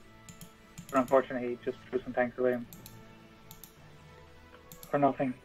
But look, he's moving tanks down towards My Life Forever's natural, and he's got 3 tanks outside his third. Okay, now it's much better positioning now. Yeah, this is a lot nicer. But My Life Forever's got a sneaky base on the left. So sneaky base on the left and a bunch of race that can just deny those tanks. Yeah. And the problem on this map, most terrain player know, it's very hard to pop turrets. You cannot put turrets to back up tanks, so you need those Goliaths out. Yeah, this is a very annoying map for TPT and TPP for that reason. And here you have those mines denying the base here. Sneaky base here. He's got 2 command centers that are just floating, and he needs to send stuff over to clear up the mines. But he's got his +2 attack is done. So now he's in quite a strong position if he can't really ever push too well in TPT.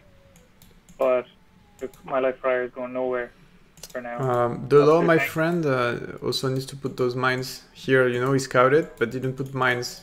You know. Yeah. Oh, he's coming back. I know. It's a very tank-heavy game. This. Well, how many race? How many race? Oh yeah, 6 race. I think he's going cloak, is he?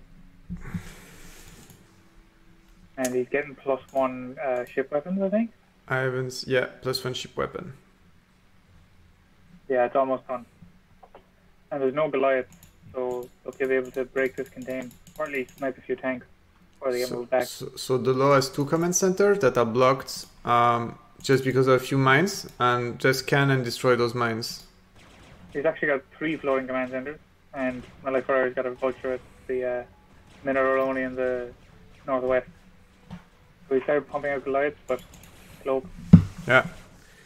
And when this shit happens, well, there's not much you can do but retreat. Well, it looks like he's going for Free the tanks, free tanks again. Loads of free tanks. Yeah, okay, this is the end. I think my life warriors won this. Yeah. Unfortunate. The law picked up a nice early advantage, but he just threw away too many tanks and didn't see the starports. I would say that when your tank count is way ahead and there's no reason why the other player shouldn't have an army as big as yours, it's just because those races cost the same cost as a tank. Yeah. So if you don't see the tanks and you have no idea why, and the guy has as many base as you know it's air stuff coming. Yeah. Or doom drop. Wow. Look at the population. Yeah. 30, 25 supply. No, sorry. Oh, 40 minus 10, 30 supplies behind in army. And those rally points just killing free vultures. Yeah, I think this is the beginning of the end. Looks like he might scout my life warriors sneaky base on the left with his own floating command center. Yeah. A few mines denied the fourth base of Law for maybe 2.5 solid minutes. Mm-hmm. Yeah. No, I think the Law played well at the start, but unfortunately he just didn't keep it all together. Yeah. He could have marched up much easier, much quicker. He needs to throw tanks away a lot less. Oh, he doesn't even have Goliath range. Nope. These tanks just stay racing. Shaun boosters are just finishing now. Oh, okay. Like once all the Goliath are gone. It's sad. I think some of the issue he faced is that he lost so many units here and there for, like, here again, tanks and vultures for free, that his supply could have been much higher if he hadn't lost those units for free. That's one thing. And second, use those scans. All the scans are like the natural scan is 200 and the main scan is 100. Yeah, you should be temporary or occasionally sort of scanning, see if they're doing any tech switch or anything. Yeah. Make sure you're prepared for it. Main is mined out for the law. Yeah, this should slow down. And minerals for on the natural are almost gone. And you I'd have be those. very upset after losing this game because he was very far ahead at the start. It was his game to lose, and unfortunately, he just marched tanks into these tanks. GG and GG. Yeah, well, Makes sense. yeah, unfortunate for Law, but these things happen. For I know in the chat we have a bunch of Terran players, and you see how the advantage shifted from one to another very fast. Yeah. At the beginning, Myla Forire had a super strong advantage and lost his tanks for free, and then the Law had a huge momentum to push, but it did not, and then Myla Forire had the time to build the second base and add additional factories, and because of few tanks that the Law lost here and there for free, then the army count just evens out. Yeah, he wasn't able to affect it. He got too greedy. Like the way the Milo Ferrer got greedy at the natural, the Law got greedy at the third. He was his tanks too close up. And when he was attacking the natural. Sergling is ready to join. I'll just tell him click on join the call on Skype. Okay, guys, we just have Sergling joining as co-caster in a few. Or can I add him manually?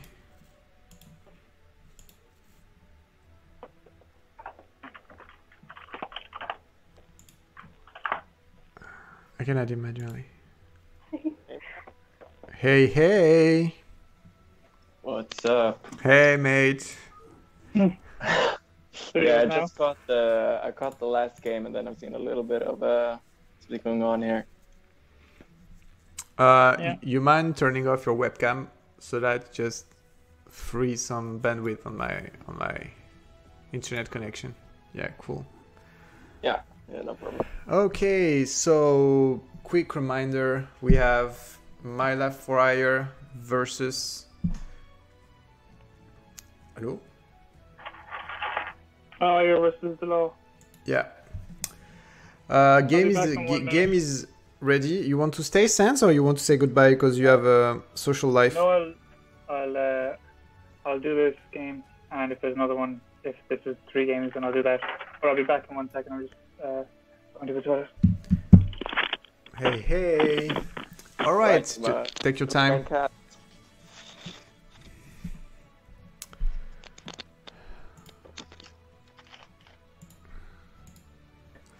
So it's TVT, and we casted your game, Circling.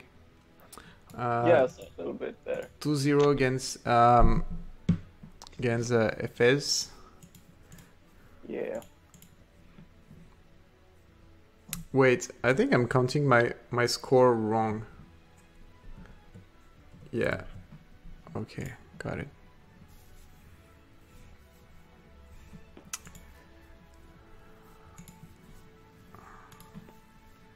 Sans, just let me know when you're back. I think it said he needed a minute. So it should be right now. Hi, I'm back. Hey, man. How you doing? Oh. All right. So any important, like from game 1, any meta game things going on, or like what would be their ideas going into game 2? Yeah, I mean, I think if you're the law, you've got to feel annoyed at that last loss, but you did completely the 2 factory push from higher. You just completely dealt with. So I'd probably do something quite similar, especially here where I don't know, 1 base play is strong here because you've got the reverse. You're on the low ground, so you really need to get up early. Yeah. Yeah, have you is that the usual way TVTs goes on this map? Like high ground, like as Protoss, like the high ground advantage. Sometimes it just kills me straight up. Yeah, I don't think I've played any TVTs on this map, but if you get tanks up on the high ground, there's no way. If you get into the natural with siege tanks, no way you'll ever get up that ramp. It's too thin, and you've got the 50% miss chance. So either go for a strong pressure build, I'd say, or just do what you did, 1 factory expand with siege tanks first, if you're worried about pressure. Because here also, if you're worried about vultures, you can wall off pretty early. I think just throw down barracks, engineering bay, and you won't have to worry about vultures. And then you can secure your natural, and maybe, we'll go to 5 factories and push out if there's any contain, break the contain, and try to set up your own. Yeah. Because a lot of this, I guess in TVT you can actually wall off on these ramps. Yeah, especially at the natural here, because I mean, if he plays it like the last one, he went tank first, he went siege first, and then he's only really worried about vultures. So just wall it, get a tank at siege, sit until you go to 5 factories, push out and break any contain. But one thing on this map that isn't on Sulfid is on this map, you can actually build a lot more turrets. On Sulfid, there's a lot of area on the 3rd, the fake high ground 3rd, and just in front of the natural where you can't build turrets. Whereas here you can build turrets, a lot of the natural are going to the 3rd, and a lot more of the map. So contains are stronger here.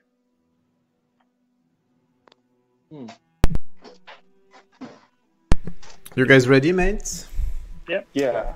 Okay, so friends, just quick reminder, co-casting tonight, Playoffs, CPL Season 5, Passion Daddies against Team Socialized Healthcare, and I have the privilege to be with Sans and Circling from Team Socialized Healthcare to cast the last games. So we're in the TVT section part of the night, where we have My Life for Hire against Ash the Law. Et c'est parti for the second game. All right.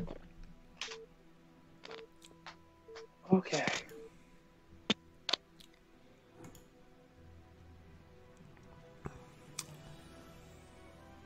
Circling, you want to make the honors of starting? All right.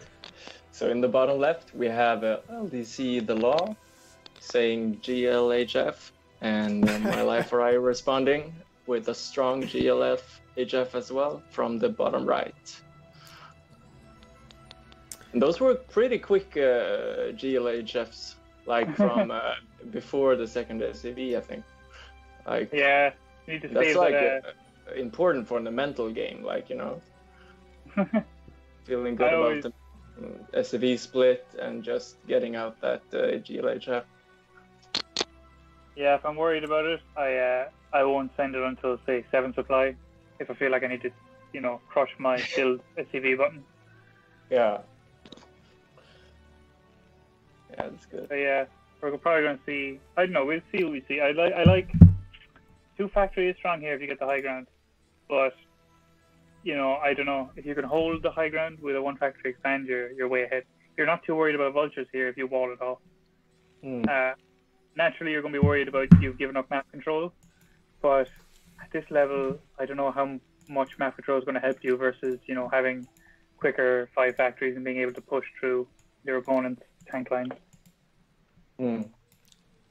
Yeah, do you think they would change their builds, like when they scout each other from being close positions? Well, again, IR has sent a relatively fast scout, whereas the law is sending scout now? Okay, so it's 11 scout from the law and I think a 10 scout from IR. So I don't know. IR might want to do a 2 factory again. It is nice to just have, you know, something decisive in your pocket, but if it goes like last game's 2 factory, I would be very worried. Because if you lose, like it's always bad to lose your tanks. But in the last game, the law had like 4 tanks at like 7 or 8 minutes, while IR had 1. And on a map with the reverse high ground where you're on the low ground, that's very scary. Yeah. So they've probably both thought about that. Yeah. Going into this game. Yeah, I caught the last parts of last game, and it looked like my life rider had like, yeah, he had more bases at the end, but still like kept his minerals pretty low, like still at 1k, but yeah. Yeah. Well, I mean, it's in TVT sometimes it can be hard to spend your minerals because, you know, you really want to build a lot of tanks. In TVP, it feels like you're more comfortable building vultures from your add-on factories to add on more tanks, but I don't know, it doesn't always feel right in TVT to do it. Especially if you're being contained and you're like, oh shit. But we see a forward bunker from the law. He's going to bunker before factory, so it looks like he's going for a 1 factory expand again, and he just wants to put this up so in case there's any vultures. Sorry, I had it the wrong way around. Ira's got the forward bunker. I think this is nice. I think this is the exact opposite of what he did in the last game. Last game he played a 2 factory, whereas this game he's saying, okay, I'm going to 1 factory expand. Oh, yeah. Especially because in the last game he saw that LEC the law was quite good at, you know, keeping it together in the early game, but when it got to the late game, Ira was able to make a pretty miraculous comeback. So I think going for the long game here is the right decision. And it looks like LDC the law has responded with a quicker CC than IR. Yeah, a quicker CC and a 2nd factory straight away. So he might want to try and get out and get some tanks near IR's natural and just sort of contain him. So we see the command center now coming up for IR. It's the laws is almost halfway done, so he's a bit ahead.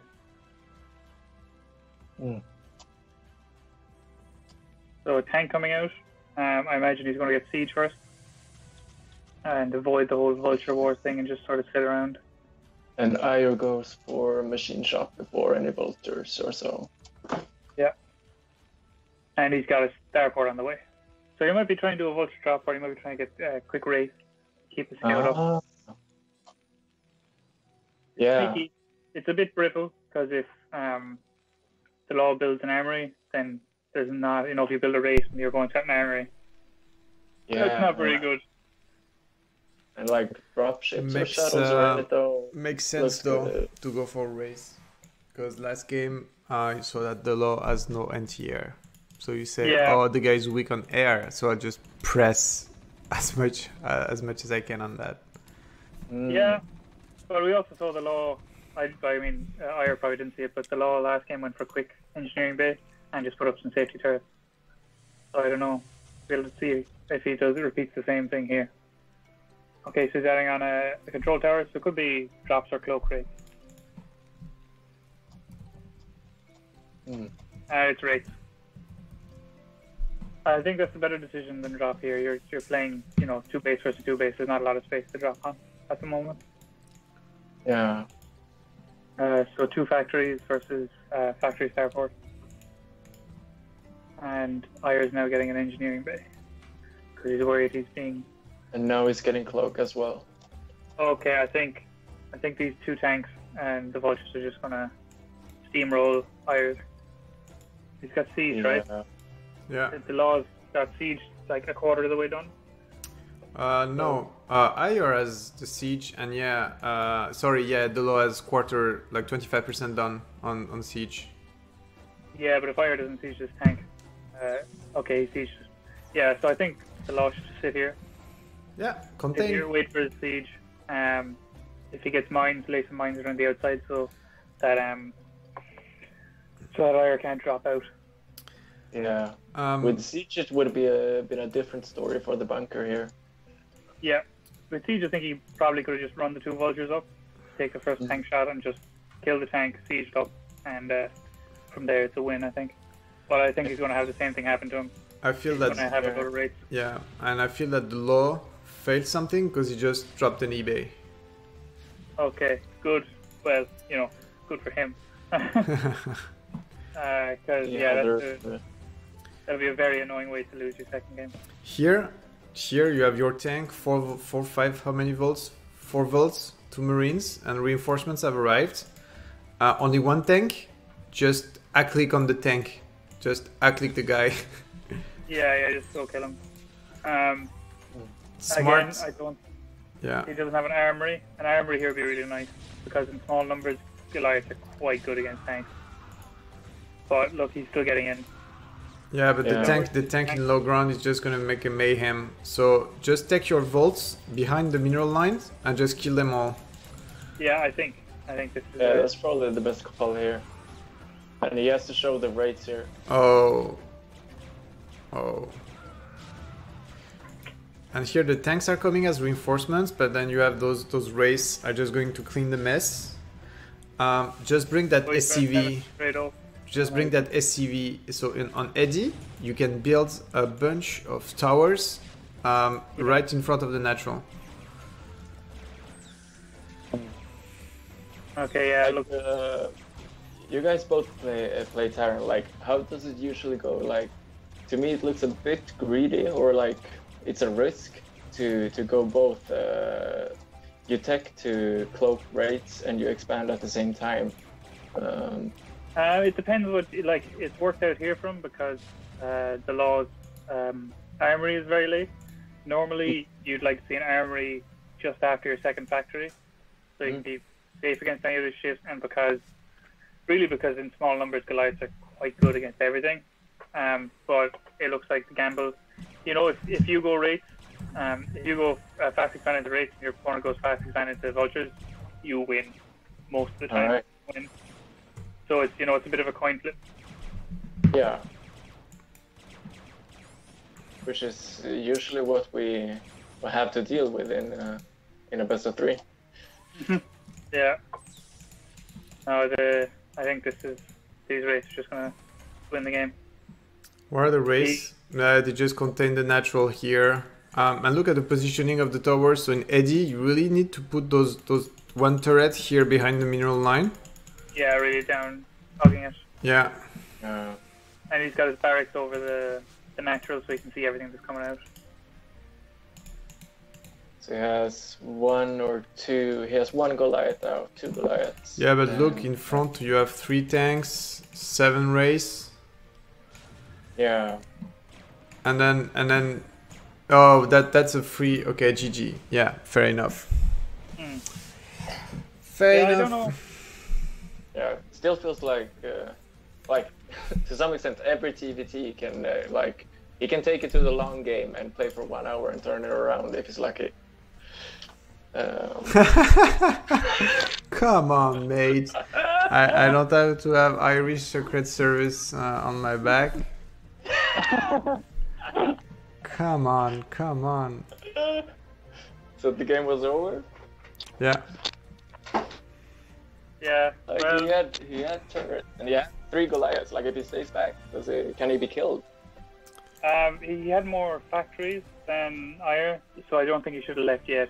But Ire had done a lot of damage to his economy, and was probably going to be able to contain him pretty well. Ah, yeah. But I don't think it was over. I think he should have stayed for a few more minutes, and see if he can. Ire might get too greedy with his push. He tries to counter, and with 4 or 5 factories, he might be able to clean it up. Because I think Ire was only building his 2nd or 3rd factory. I think he was building his 3rd factory as the game ended, versus 4 or 5. I think the law might have had 2 add-ons, so it's not over yet. And for this, it's an additional win for Team Socialized Healthcare. So I just updated the score sheets. So we had FS Struggling 0-2, Steve McQueen, Buenaventura 0-2, Invalid Character Camodaz 0-2, and Ish LDC the Law versus Myla for Ire 0-2. Which means that on those tier 3 matches was very good advantage for Team Socialized Healthcare on those playoffs. Yeah. And makes a huge difference those tier 3 games to have those wins, because it just brought the score from 8-7 to 8-11. So that's a huge advantage for Team Socialized Healthcare for the playoffs. Yeah. Can I show the score? I don't know. Yeah, works. Okay, So, I'm going to head away. Sans, thank you so much for co-casting. Thank you so much for the excellent knowledge of the Terran species. Unlike me in ZVZ, well, we need to improve our learning and learn how to cast ZVZ, but that's excellent. Thank you so much, guys. Cool. I'll talk to you soon. Good job, Sans. Have a nice evening. Will do. You too. See you, bye-bye. Yeah. And circling, it's us together, and we have... let me ping the talent here. Talent, mates, this is our game.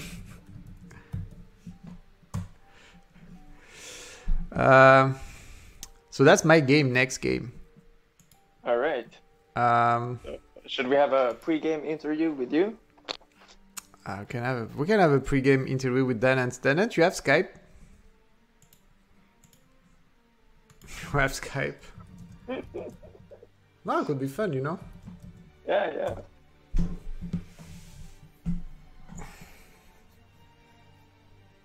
Doesn't have Skype. Oh. Install Skype. You know, it's Microsoft communication service. Just go for it. Because if I switch to Discord now, it's just gonna kill my whole setup. So anyway, let's make the pre-interview. So Danant and I, we played 3 times together in the CPL in season, CPL like this season. Right. So Danant from North America, I'm from France, and I think there's 20 years that separates us. And Danant is very, very knowledgeable on the game mechanics, units, how much things cost, what's good transition, what's what basically. And I'm an old player from 1998. And playing very little video games these days. So I'd say, like, from technical perspective, he's got a huge advantage. And if you look at APM, I'm not there. Ah. I'm not there. I'm super behind. I'm like, Yeah. and sometimes I just watch myself play. You know, like. The size of APM isn't everything. I know. So we played together 3 times TVT, and it's been our learning curve together on TVT. Yeah. So let's go for it. I'll just update the overlay if you give me 1 second.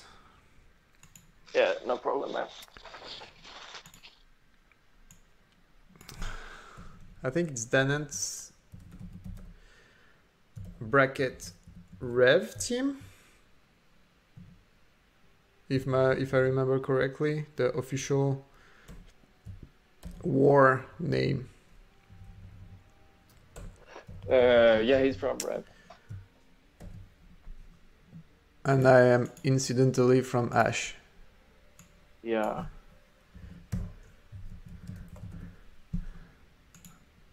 I need to open a channel like Ash TV, you know. Up. And overlay is ready. And let's go, guys, for TVT. The Dant versus the Aquels. I think that's the most epic matchup we had on this tier 3 thingy. Right. At least for us, it's kind of a, if we're talking about soccer, it's like a Clasico, you know. Oh. El Clásico of CPL. El Clasico for the CPL. So who's Real Madrid and who's Barcelona? I don't care, you know. It could be whatever he wants. I'm. Okay, so game is up. Same as usual. All right. I think you can just join me on the friend list. Okay, so he's El Madrid, so I can be El Barcelona. Sí. Muy bien. And, Even though I spent a lot of time in Madrid last year and I really love the city. pero no hablas español. No hablo español. Me no hablas español. I'm trying to learn. Like I installed because part of my team at work or in Spain, so I needed to learn. So I learned the basic stuff to have conversations, you know, and then they speak French. So suddenly you just speak French because my Spanish is too bad. Yeah. Okay, guys, I got hyped now because I don't remember the games. I know the outcome, but I don't remember the games. So let's go, guys. Danant, just tell us how you feel in the chat.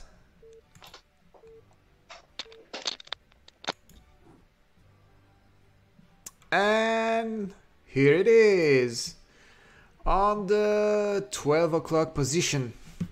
The epic, the huge, the Danant in purpley. And in the bottom right, we have Ash Aquels, the yellow man. Which is I don't basically, know. it's Olive. I play Olive. Oh, sorry, man. I always play Olive.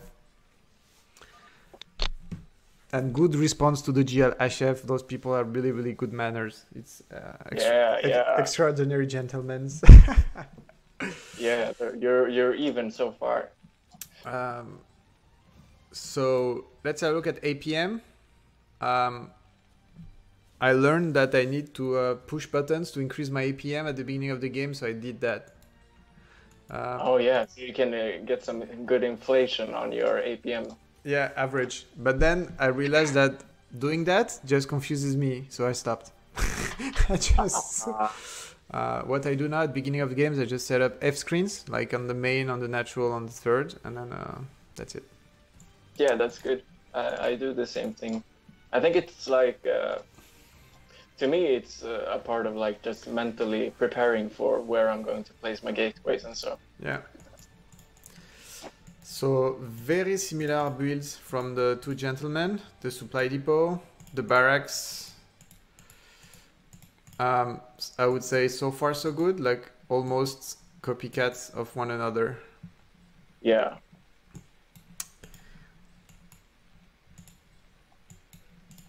Same SCV waiting for the gas and taking the gas almost same time.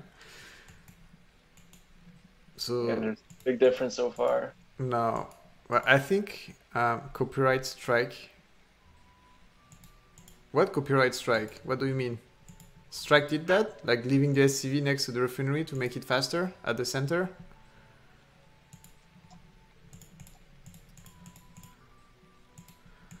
Okay, so 3. Like, when do you want to scout in a TBT? I send the 13. I send the 13 scout. Okay. And you go past the middle here? Yeah, Check look, I go middle, I check. Where's the proxy barracks? I don't see the proxy barracks. Where the fuck is the proxy barracks? Point to the TV. He had one job. Okay, Danan says he's do scout on 12 on 4 players and otherwise on 13 or 14, depends. So we got the factory is earlier on Danan's side. Because I think I did, yeah, the supply and the factory is earlier on Danan's side. So I think I'm a bit late on the factory here.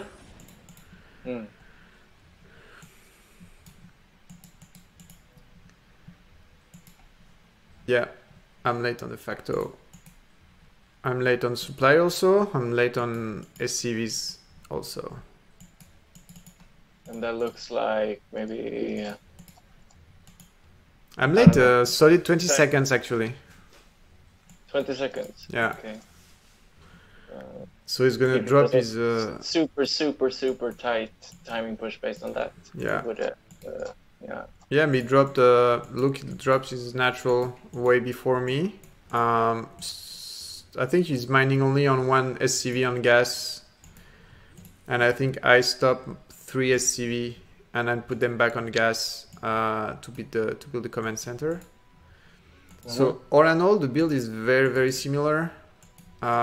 Factory, machine shop, no vultures. Yeah. Yeah. I got 2 Marines. So what build are you going for here? I literally don't remember. You go for the barracks, refinery, factory, some supply depots, and then a command center. I think I do a siege. You do, okay, Danant was going for 2 tank push. Okay, fair enough. So 1 tank is out. Or tank first.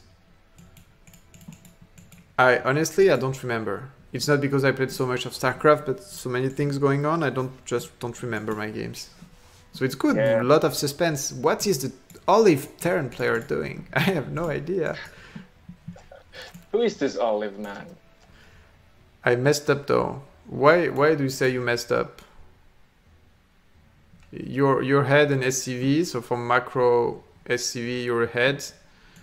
I have 3 Marines and 1 tank. You have 1 Marine, 1 tank.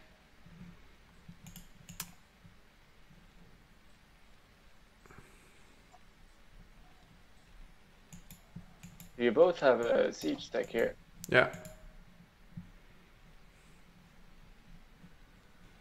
Yeah, very good comment from Bal. You need to all more SCV from your main to your natural. I think I took 8. I think I tend to take 8. And Danant is only on 1 Marine, and you're on 3 Marines. Yeah. So maybe that delays everything a bit. Yeah, but I am on 1 factor, and I think he's on 2 factor right now. And then here what happened is that I lifted my barracks and landed not far away from Danan's base to delay the push here, so that my army can join, and then I have reinforcements directly on the field. Yeah, and it's split up his army a bit as well. Yeah. So, yeah. Interestingly enough. And then I have a constant marine production. So just to mention, a Terran player did that to me on ladder like few days before, and I tried to duplicate because barrack thing. Yeah, like those small tricks They can help you a lot in the battles.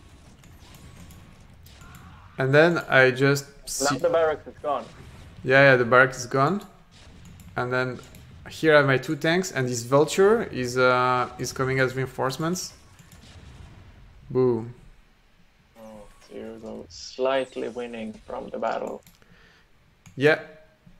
So he has no tank. I have 1 tank, 2 tanks, and then I'm popping. So I have my 3 factories up and running. He's got his 3rd factory.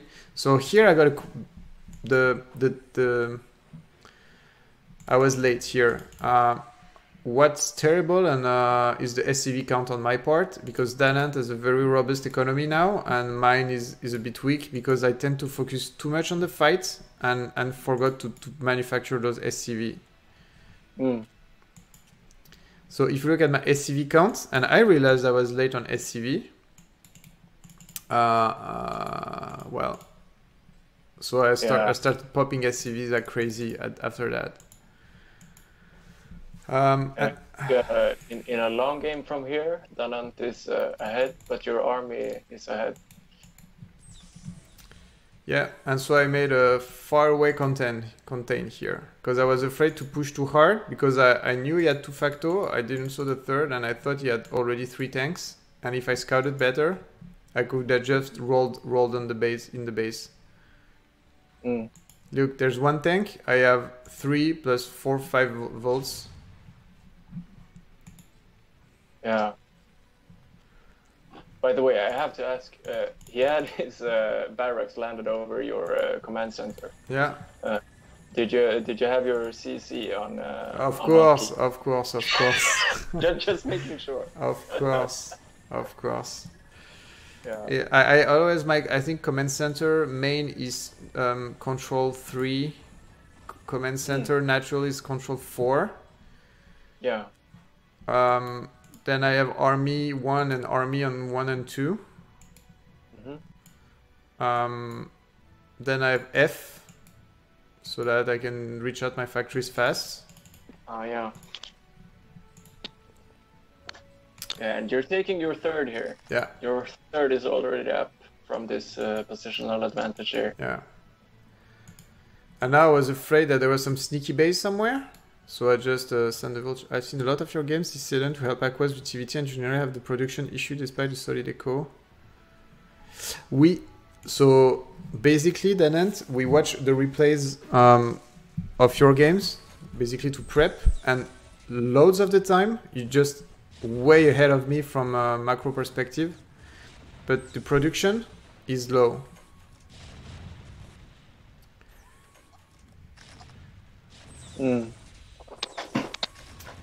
So here he was able to push out, but my tank line here hasn't moved. You see? Yeah. And I just keep sending reinforcements here and there. I have vision of all the expo except the one at my 6 o'clock.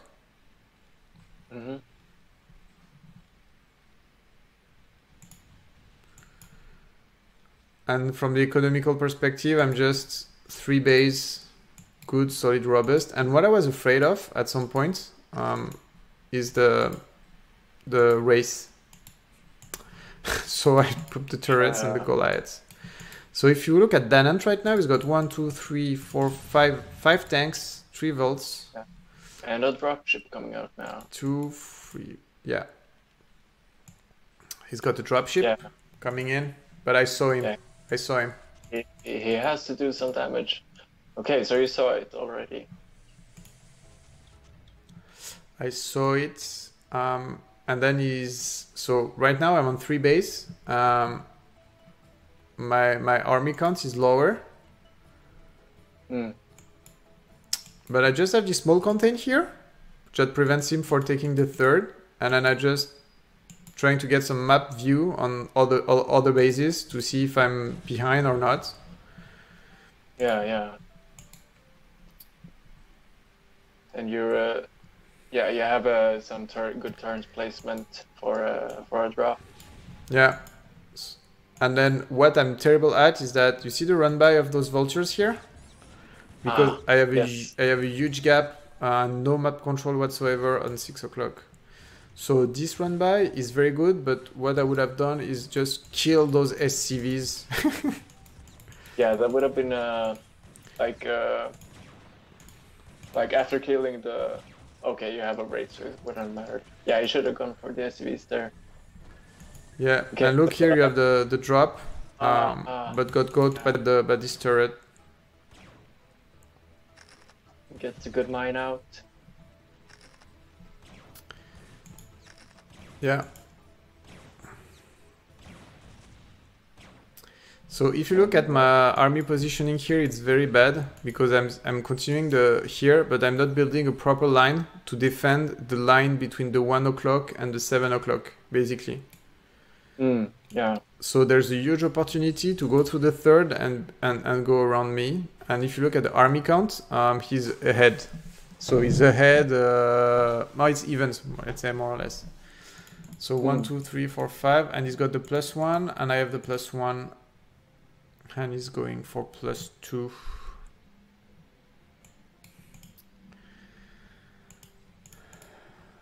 And I have the sneaky expansion. Yeah, that's been running for a while. That. Okay. Oh, you're taking that one as well. Yeah.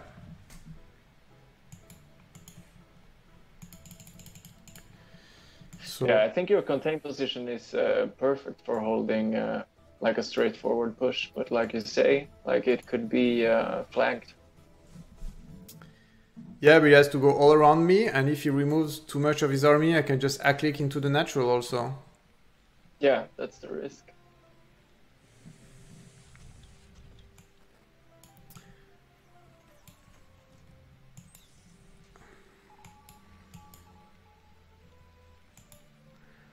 So 3 base Terrans, sneaky expansion for me. Small move out here on the left side. So you see because my contain is up there, he's able basically to move his army around, and I see it with my SCV, and I'm like, I remember this moment. I'm like, holy shit. Yeah, coming. So here I just so when you see that, you know the guy can flank you, and it's terrible because you can come from the front and come from the side, and you just fuck. Yeah. And Donant just scanned your base at 3 o'clock that you're taking. Yeah. So it looks like you're taking your 4th, and he's taking his 4th as well. Yeah. But I have the mine here. It's 90 landing sequence. Yeah. And very good comment from Bal.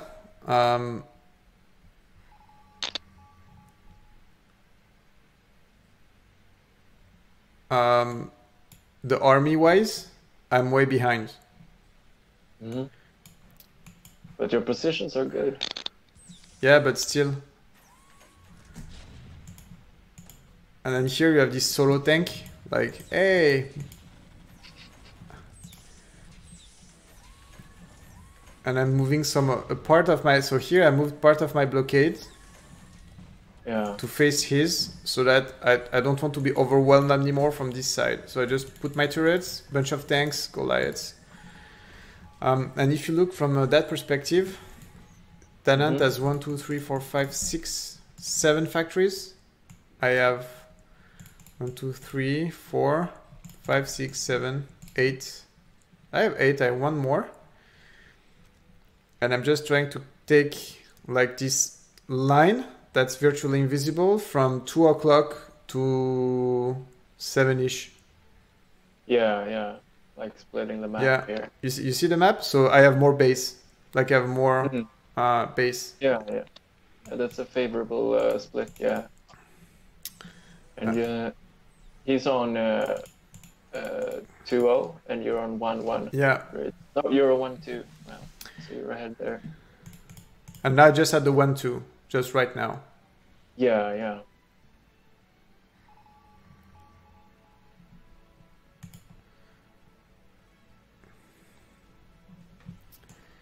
So here, and then what's happening? So typical TVT now. Everyone's taking positions.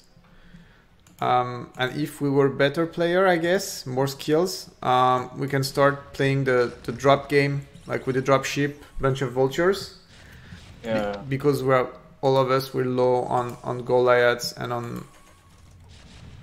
on CR. And if you look at this push on his army on the top, I just lost like 7 tanks and 2 Goliaths for free here. Yeah. And you have a small defense at 9 o'clock here coming up. So, but he hasn't seen it yet. And you have some starports coming up. Yeah. So, army-wise, Danant, you're almost maxed.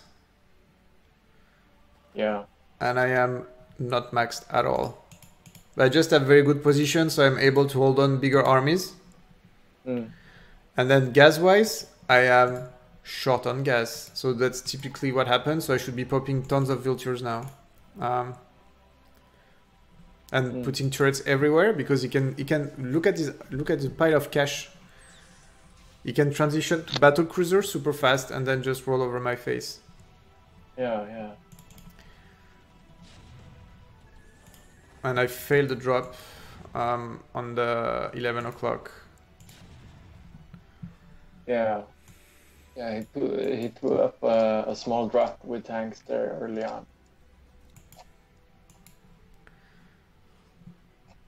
Yeah.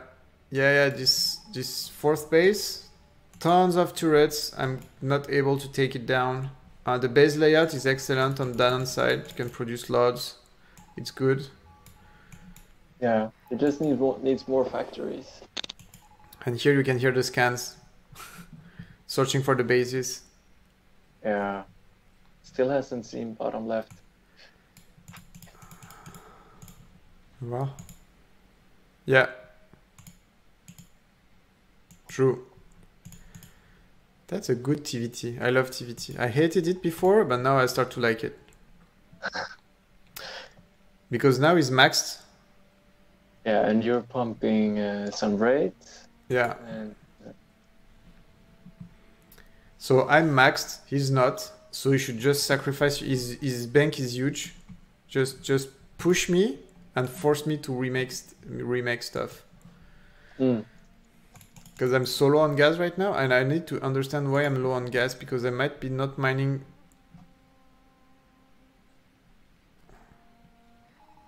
Yeah, I find like 12 o'clock base on Sylphid one of the most difficult bases to like just fill up naturally with gateways. So here you have a drop on the left hand side, trying to deny me my sneaky base.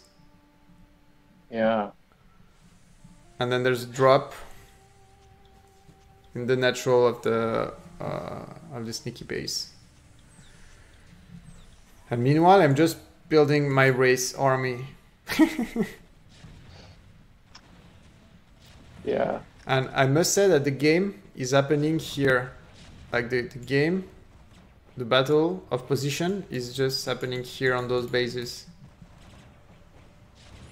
Yeah, I think yeah, it would have been a different story if he scouted it earlier. But now you're getting a good amount of raids here. Yeah, but I'm just so short on gas. I have 2 gas depleted, so I'm meaning on 2 gas.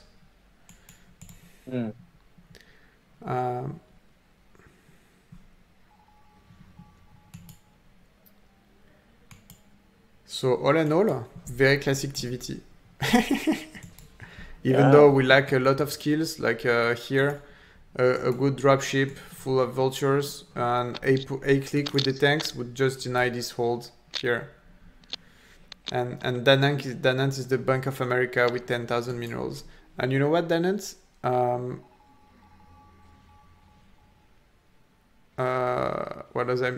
In all the games we made, you always sit on tons of minerals and gas. You always out macro me from economic perspective, 2 or 3 to 1.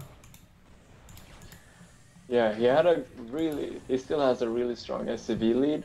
Yeah. Which, I don't know, maybe 90 is poking towards being too many, but like his SCV production has been on point. Yeah. So next step is just bringing on the production of units.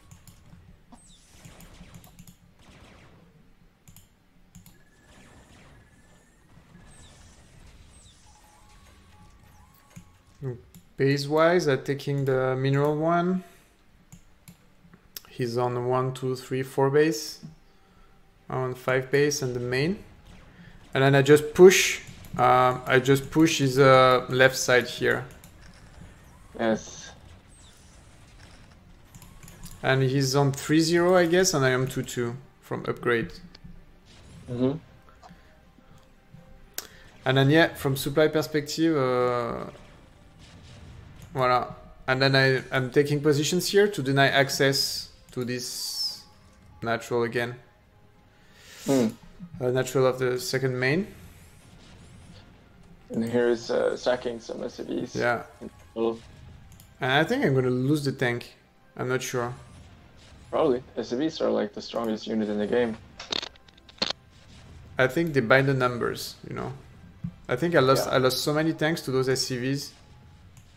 And here you had a push. So here my thought was, okay, he's sacking SCVs, he's trying to pull battle cruisers, so I'm missing the starports. Where are the starports, you know? Mm-hmm. And I have no idea.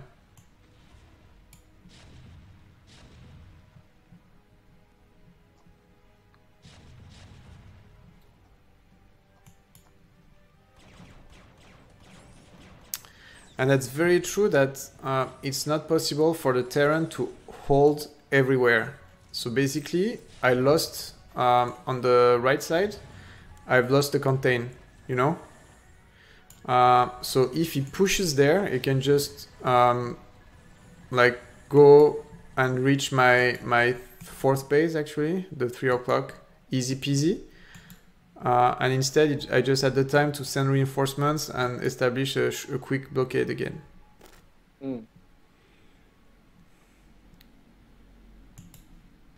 Yeah, you have you had the economic advantage from taking your third and then on, and now it really shows. Yeah, and then however, I have an army pushing on my sneaky base. Yeah.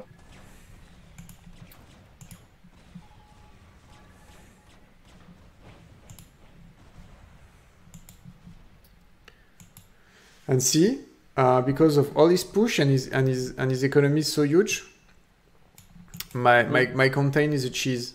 Like the tank layout is bad. I have huge holes in my contain, so I can be surrounded super easy. Yeah. And he's making building Valkyries against the Braids. Yeah, and I think it was a pretty good move here. Where's the Valkyries? Here. Yeah, I've seen a little bit of Braid versus Valkyries, and sometimes Valkyries, like at the right numbers, they'll just melt the Braids.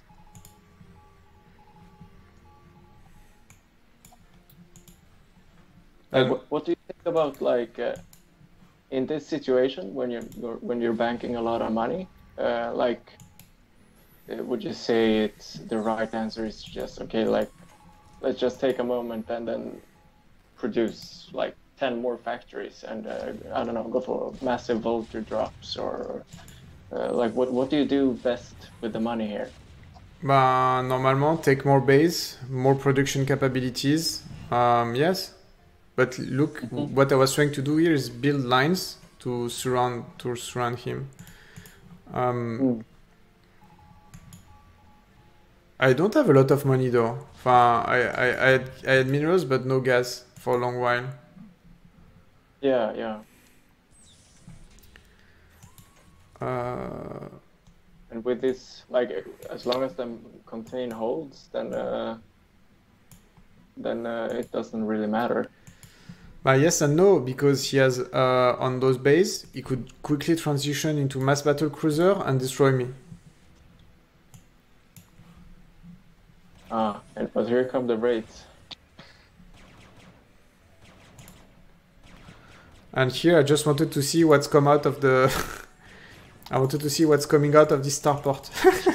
So you're just scouting with your group of 12 raids. Yeah, and then the 2 Valkyries. Look at the fight. It's an interesting fight to see. 2 Valkyries versus 10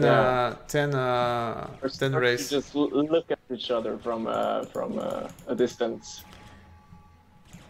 Soon you're gonna go. Soon. There's a Doom drop preparing here also.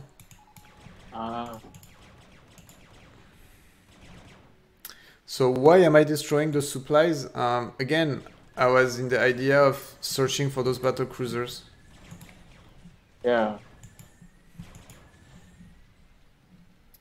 Ah, here's the Valkyries. Okay, let's see. Right. Look, Valkyrie just c'est franchement, franchement, 2 Valkyries, 10 race. Yeah, that's strong, man. Wow. Okay, and then we are. Okay, so supply is even now. So supply is even. He's 3-1, and I think I am 3-2 from upgrade. I have the new natural. From 1, 2, 3, 4 bases. Yeah. And he's mining from 1 base. Yeah. And And then then- we have the drop. Yeah. So we know that the fight is supposed to happen in here, and here we saw the drops. Then what I do is immediately drop the mines. Oh, yeah. Look at the mines here. Wow. Oh, that's dirty. That's dirty, man. Yeah, that hurts. I can feel the pain. Otherwise, it was a good idea. Like, his Valkyries took out the raids, and then his dropships can move in. Yeah. But, yeah, that was a good defense from you. And look at the money. It's terrible on both sides now. Bank of America. We have 2 Bank of America accounts here. Yeah. And then from there, I still have my starport building those races and those factories building a mixture of tank and so on. I have a ghost also preparing for a nuke to just open up the. Where's my ghost? There's a ghost. I can see ghost in the production line. You must have built your second barrack somewhere. I don't know, man. Where? Okay, it's in your natural. Yeah. Okay. Here it is. So you have a ghost in the 3rd base now. Yeah. I love this unit. I think it's fancy. Yeah, so army-wise, you're even, but something has to happen from the non side. It's very classic TVT, yeah. Except a lot of techniques we don't know. How to move tanks, how to position tanks, how to use dropships to deny. And here's we have a push.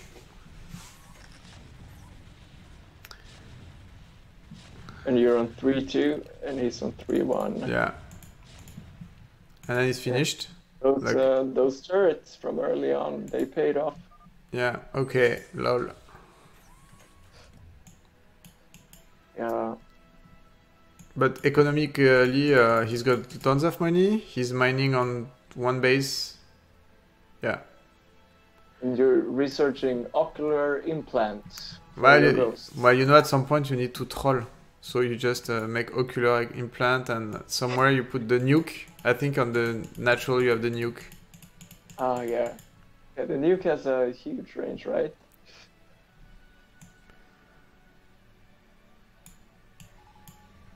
So I have my science vessels on my ghosts, and then you have the battle cruisers. Yeah, here come the battle cruisers. Yeah.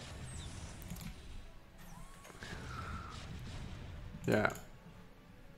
And look at the money I have now. Yeah.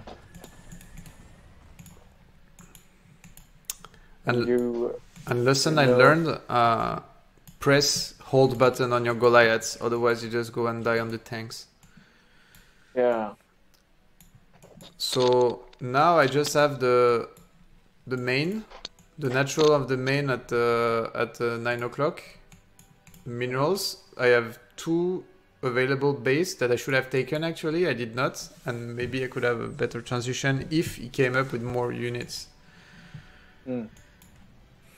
But I feel like there's an important question here, and that is, where is the ghost? He died just right now, like 2 seconds ago. No. Hey. Hey, ghost.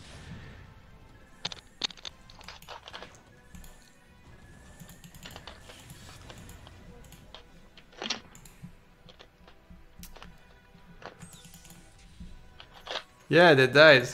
Just okay, GG. Alice GG. Yeah. GG. That's a tough decision. Well, that's a super. You got like with the contain and taking bases and not getting disturbed on your hidden base, like your economical advantage and contain. But if you look at the score sheet, it's not no player has a huge advantage on the score sheet. So yeah. Mais bon. Yeah, the battles came at your contain. Okay, game created, same name. Right. So where is Danant? I cannot see the chat. So Danant, you see, your game was pretty solid. You got the economy, you got the production capabilities, and you have a lot of cheese hole in my contain. So basically, so many opportunities to be annoying, drop vultures here and there, surround me with your votes, so that I cannot just do my thing. And I was pretty passive in the game actually, just pretty passive. Is this factories or is this maybe transition? Because you saw that with the factories you cannot go away. You see I was doing those race, and you saw that 2 Valkyries just annihilated my race. So you could have pushed and pushed. Well, let's see what the second game has in the pocket in the name of a Neddy. Yes.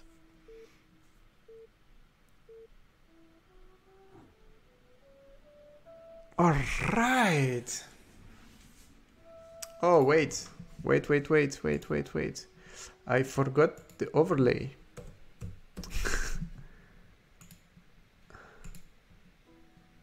Give me 1 sec. Update the overlay.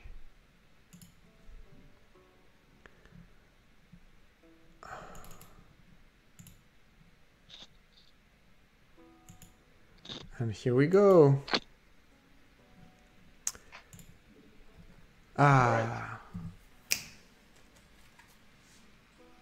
On the left side, 7-ish o'clock. We got talent in purple. And in the top right, I'm not gonna go with like numbers here. Like that's a big gamble. So in the top right, I'm 100% certain that in the top right, we do not have yellow. We have the olive man, Ash Aquils.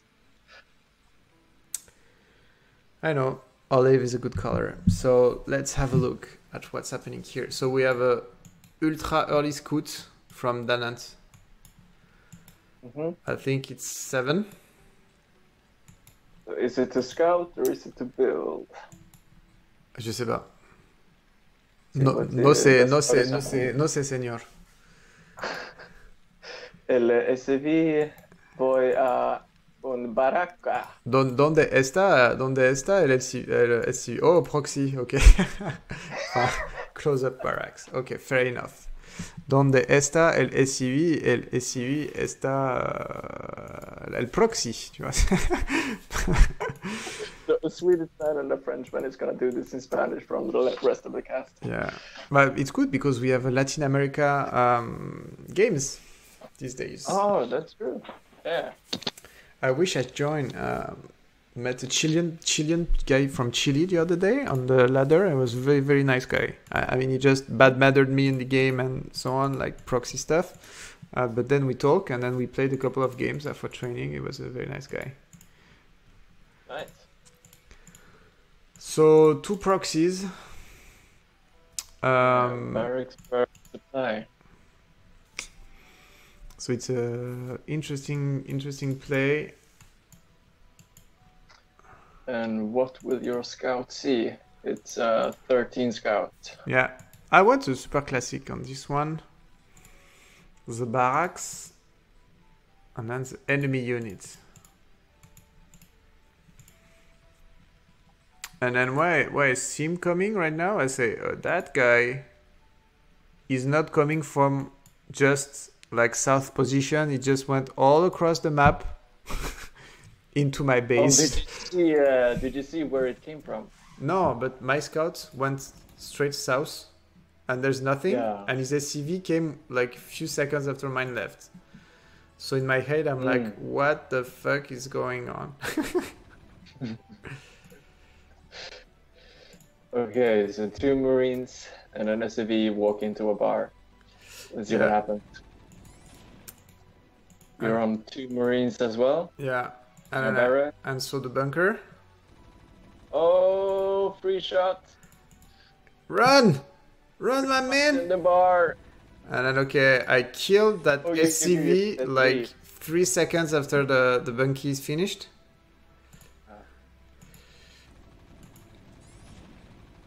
Yeah. Like killing that SCV makes this a very different situation. Yeah.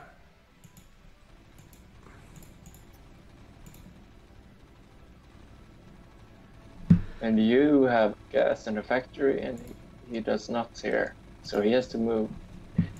Yeah, but that will be supply blocker! Okay, let's see. It's gonna burn down and you're making a barracks. I'm making a bunker. And here's the bunker. And Okay, do they enter? Get in. They get in. No, fight! Marines. Fight for their lives, you fools! Okay, now I have the Lone Ranger here. He has to make this work. Oh! And it disappears. And then my supply burned like right after that. Yeah. So then Danant is like 2 racks and 8 SCV. So I have a small SCV advantage and a small army, but not so big actually, because it just fucked up my build. That's supplied, but it's actually making a mess right now. And so I realized, okay, the guys want to send me this whole like SCV army. I can do the same. And you have a vulture. Yeah, the vulture is the Trojan horse of this army, you know, like, yeah, I need to protect the guy. Yeah. And he has to kill it, so the rest get 3 shots. And I kill my own SCV that repairs my vault. That's such a sad story. That's the story of a SCV. Like, it's the story of the worker who's trying to do his job and then got killed by his boss, and then so long. Yeah. He just did his job. And I'm not in a super nice position though. If you look. Like, tech-wise, you are, because you can make vultures, but economically and SCV-wise, it's not that big a difference. But No. like just that one vulture is a huge difference. But the vulture is just the. Yeah, that's why I'm saying to that he's not that behind supply-wise. Almost the same SCV-wise, three behind. And then this push is coming, but I have the vaults, and I have 2 vaults. Yeah, so you can both defend and attack if you want to. You can do a lot of things from here. Okay, here it comes. And then I repair the vaults. Get spawn. And it's alive and another one coming. Yeah, vultures. More vultures. And GG. Gee. Ah. I think like with one more SCV coming to help build the bunker, Yeah. maybe it could have differently. I'd send 3 SCVs. I'll send 3 SCVs because one dies pretty fast, second can continue building stuff, and the third finishes the bunker if not anything else. So 3 is a magic number here. That's what I try to do when I do BBS. I guess you just like it has to work. If it doesn't, you're so far behind. Oui. True. So I'm just building the relevant imagery for... I need to find a way to do this fast without having to look at the games before. Because otherwise it's just spoiling the fun. Okay, so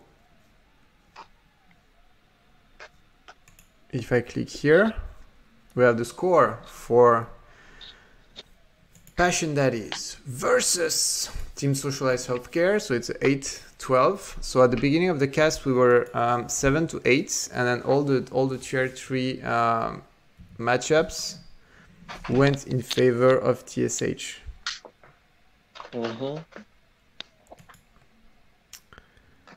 Okay, and then we have a last one, which is Magic Bullet 13 versus Cause.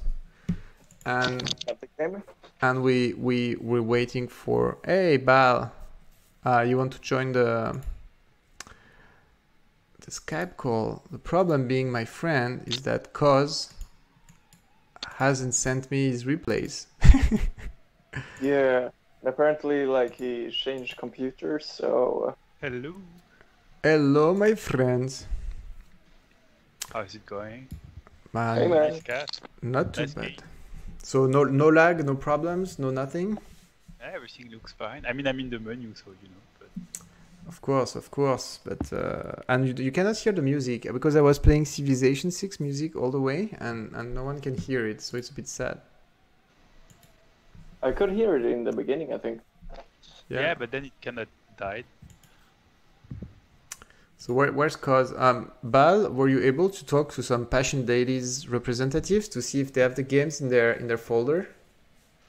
So I asked, but I don't think they have any. NCX told me there is no tier 3 game in their folder.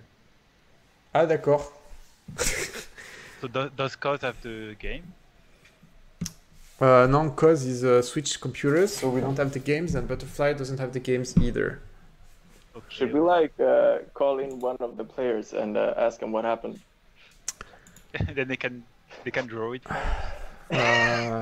Okay.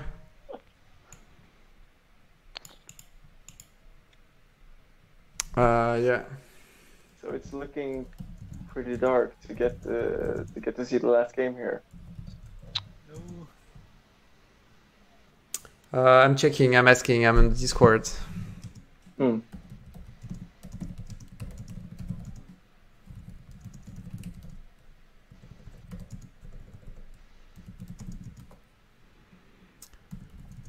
So negative, huh? I still have nothing.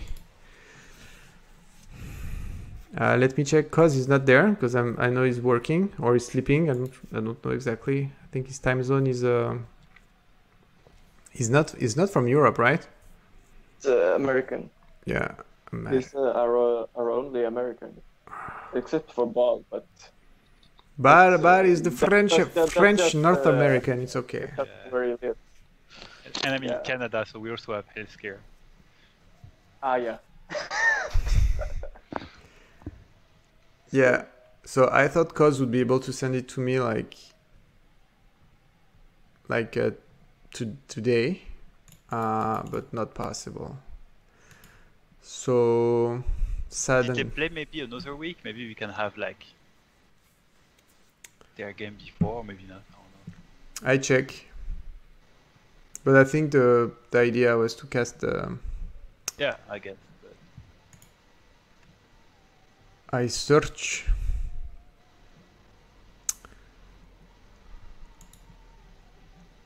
Mais sinon, it's a pretty robust. The tier 3 for TSH was really, really robust on the playoff. I mean, so far, all wins. Games, interesting games. And we saw a lot of improvement of all the players lot of improvements for Yeah, the over six. the season, it's really nice Yeah. to see. Alors, how can I? No, yeah, I have nothing actually. I played my life Fire like in the beginning of the like maybe the first week when the season started, and did some. Yeah, I tried like 21 necks, and he tried a 2-pack, and that's like the game where he learned that storms can actually be cast upon each other. Like, so like his development has been huge. It is very robust. So no, yeah, I'm sorry, I don't have it. I can do is I can download the games for Tier 2 Part 2 of the, but I wanted to do that tomorrow or maybe another day, because I haven't prepared any overlays and any PowerPoint for that. So I think it's bad if I go unprepared into this. Right. Sad. Yeah, unfortunate. Ouais, non, j'ai pas. Okay, I ask again, but bon. Shall we spoil or shall we not spoil? So that we can close the cast. What do you say, guys? I think someone of the two players won by 2-1 or 2-0, but I don't know for sure. But it's one of those. So far, I can go. Okay, let me check. That's a bold prediction. that's a ballsy move. Someone won. Okay. Yeah, it's true. So I have all the streams for the finals, I guess. Ouais, non, j'ai pas. I'm really sorry. So Bal, I'm sorry because you arrived too late, and Sorry, it's okay. And we cannot cast together. Non, j'ai pas. J'ai pas. No one's replying. Cause is not replying, and Butterfly says he doesn't have the games. So I think we are going to call it a day, unless we spoil. You have the Excel sheet with the score sheets? I will have it soon. On Team Liquid, where is it? Where is it? Yes.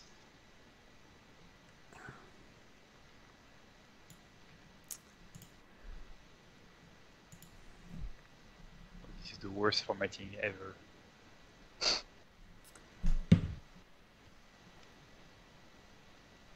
Okay. Shall you make the honor of sharing? Sure, I guess it's I'm the Zerg player, so I'm happy to say that Cause won 2-0 against Magic Bullet 13. But unfortunately, I cannot tell you how he won, because, you know, they were probably Larva and Drones and Overlords. Yeah. You think so? Probably. I think so, yeah. Typical Zerg stuff, you know, creeping all over the place. I know. Creepy Zerg. Yeah. Casas had a really strong season.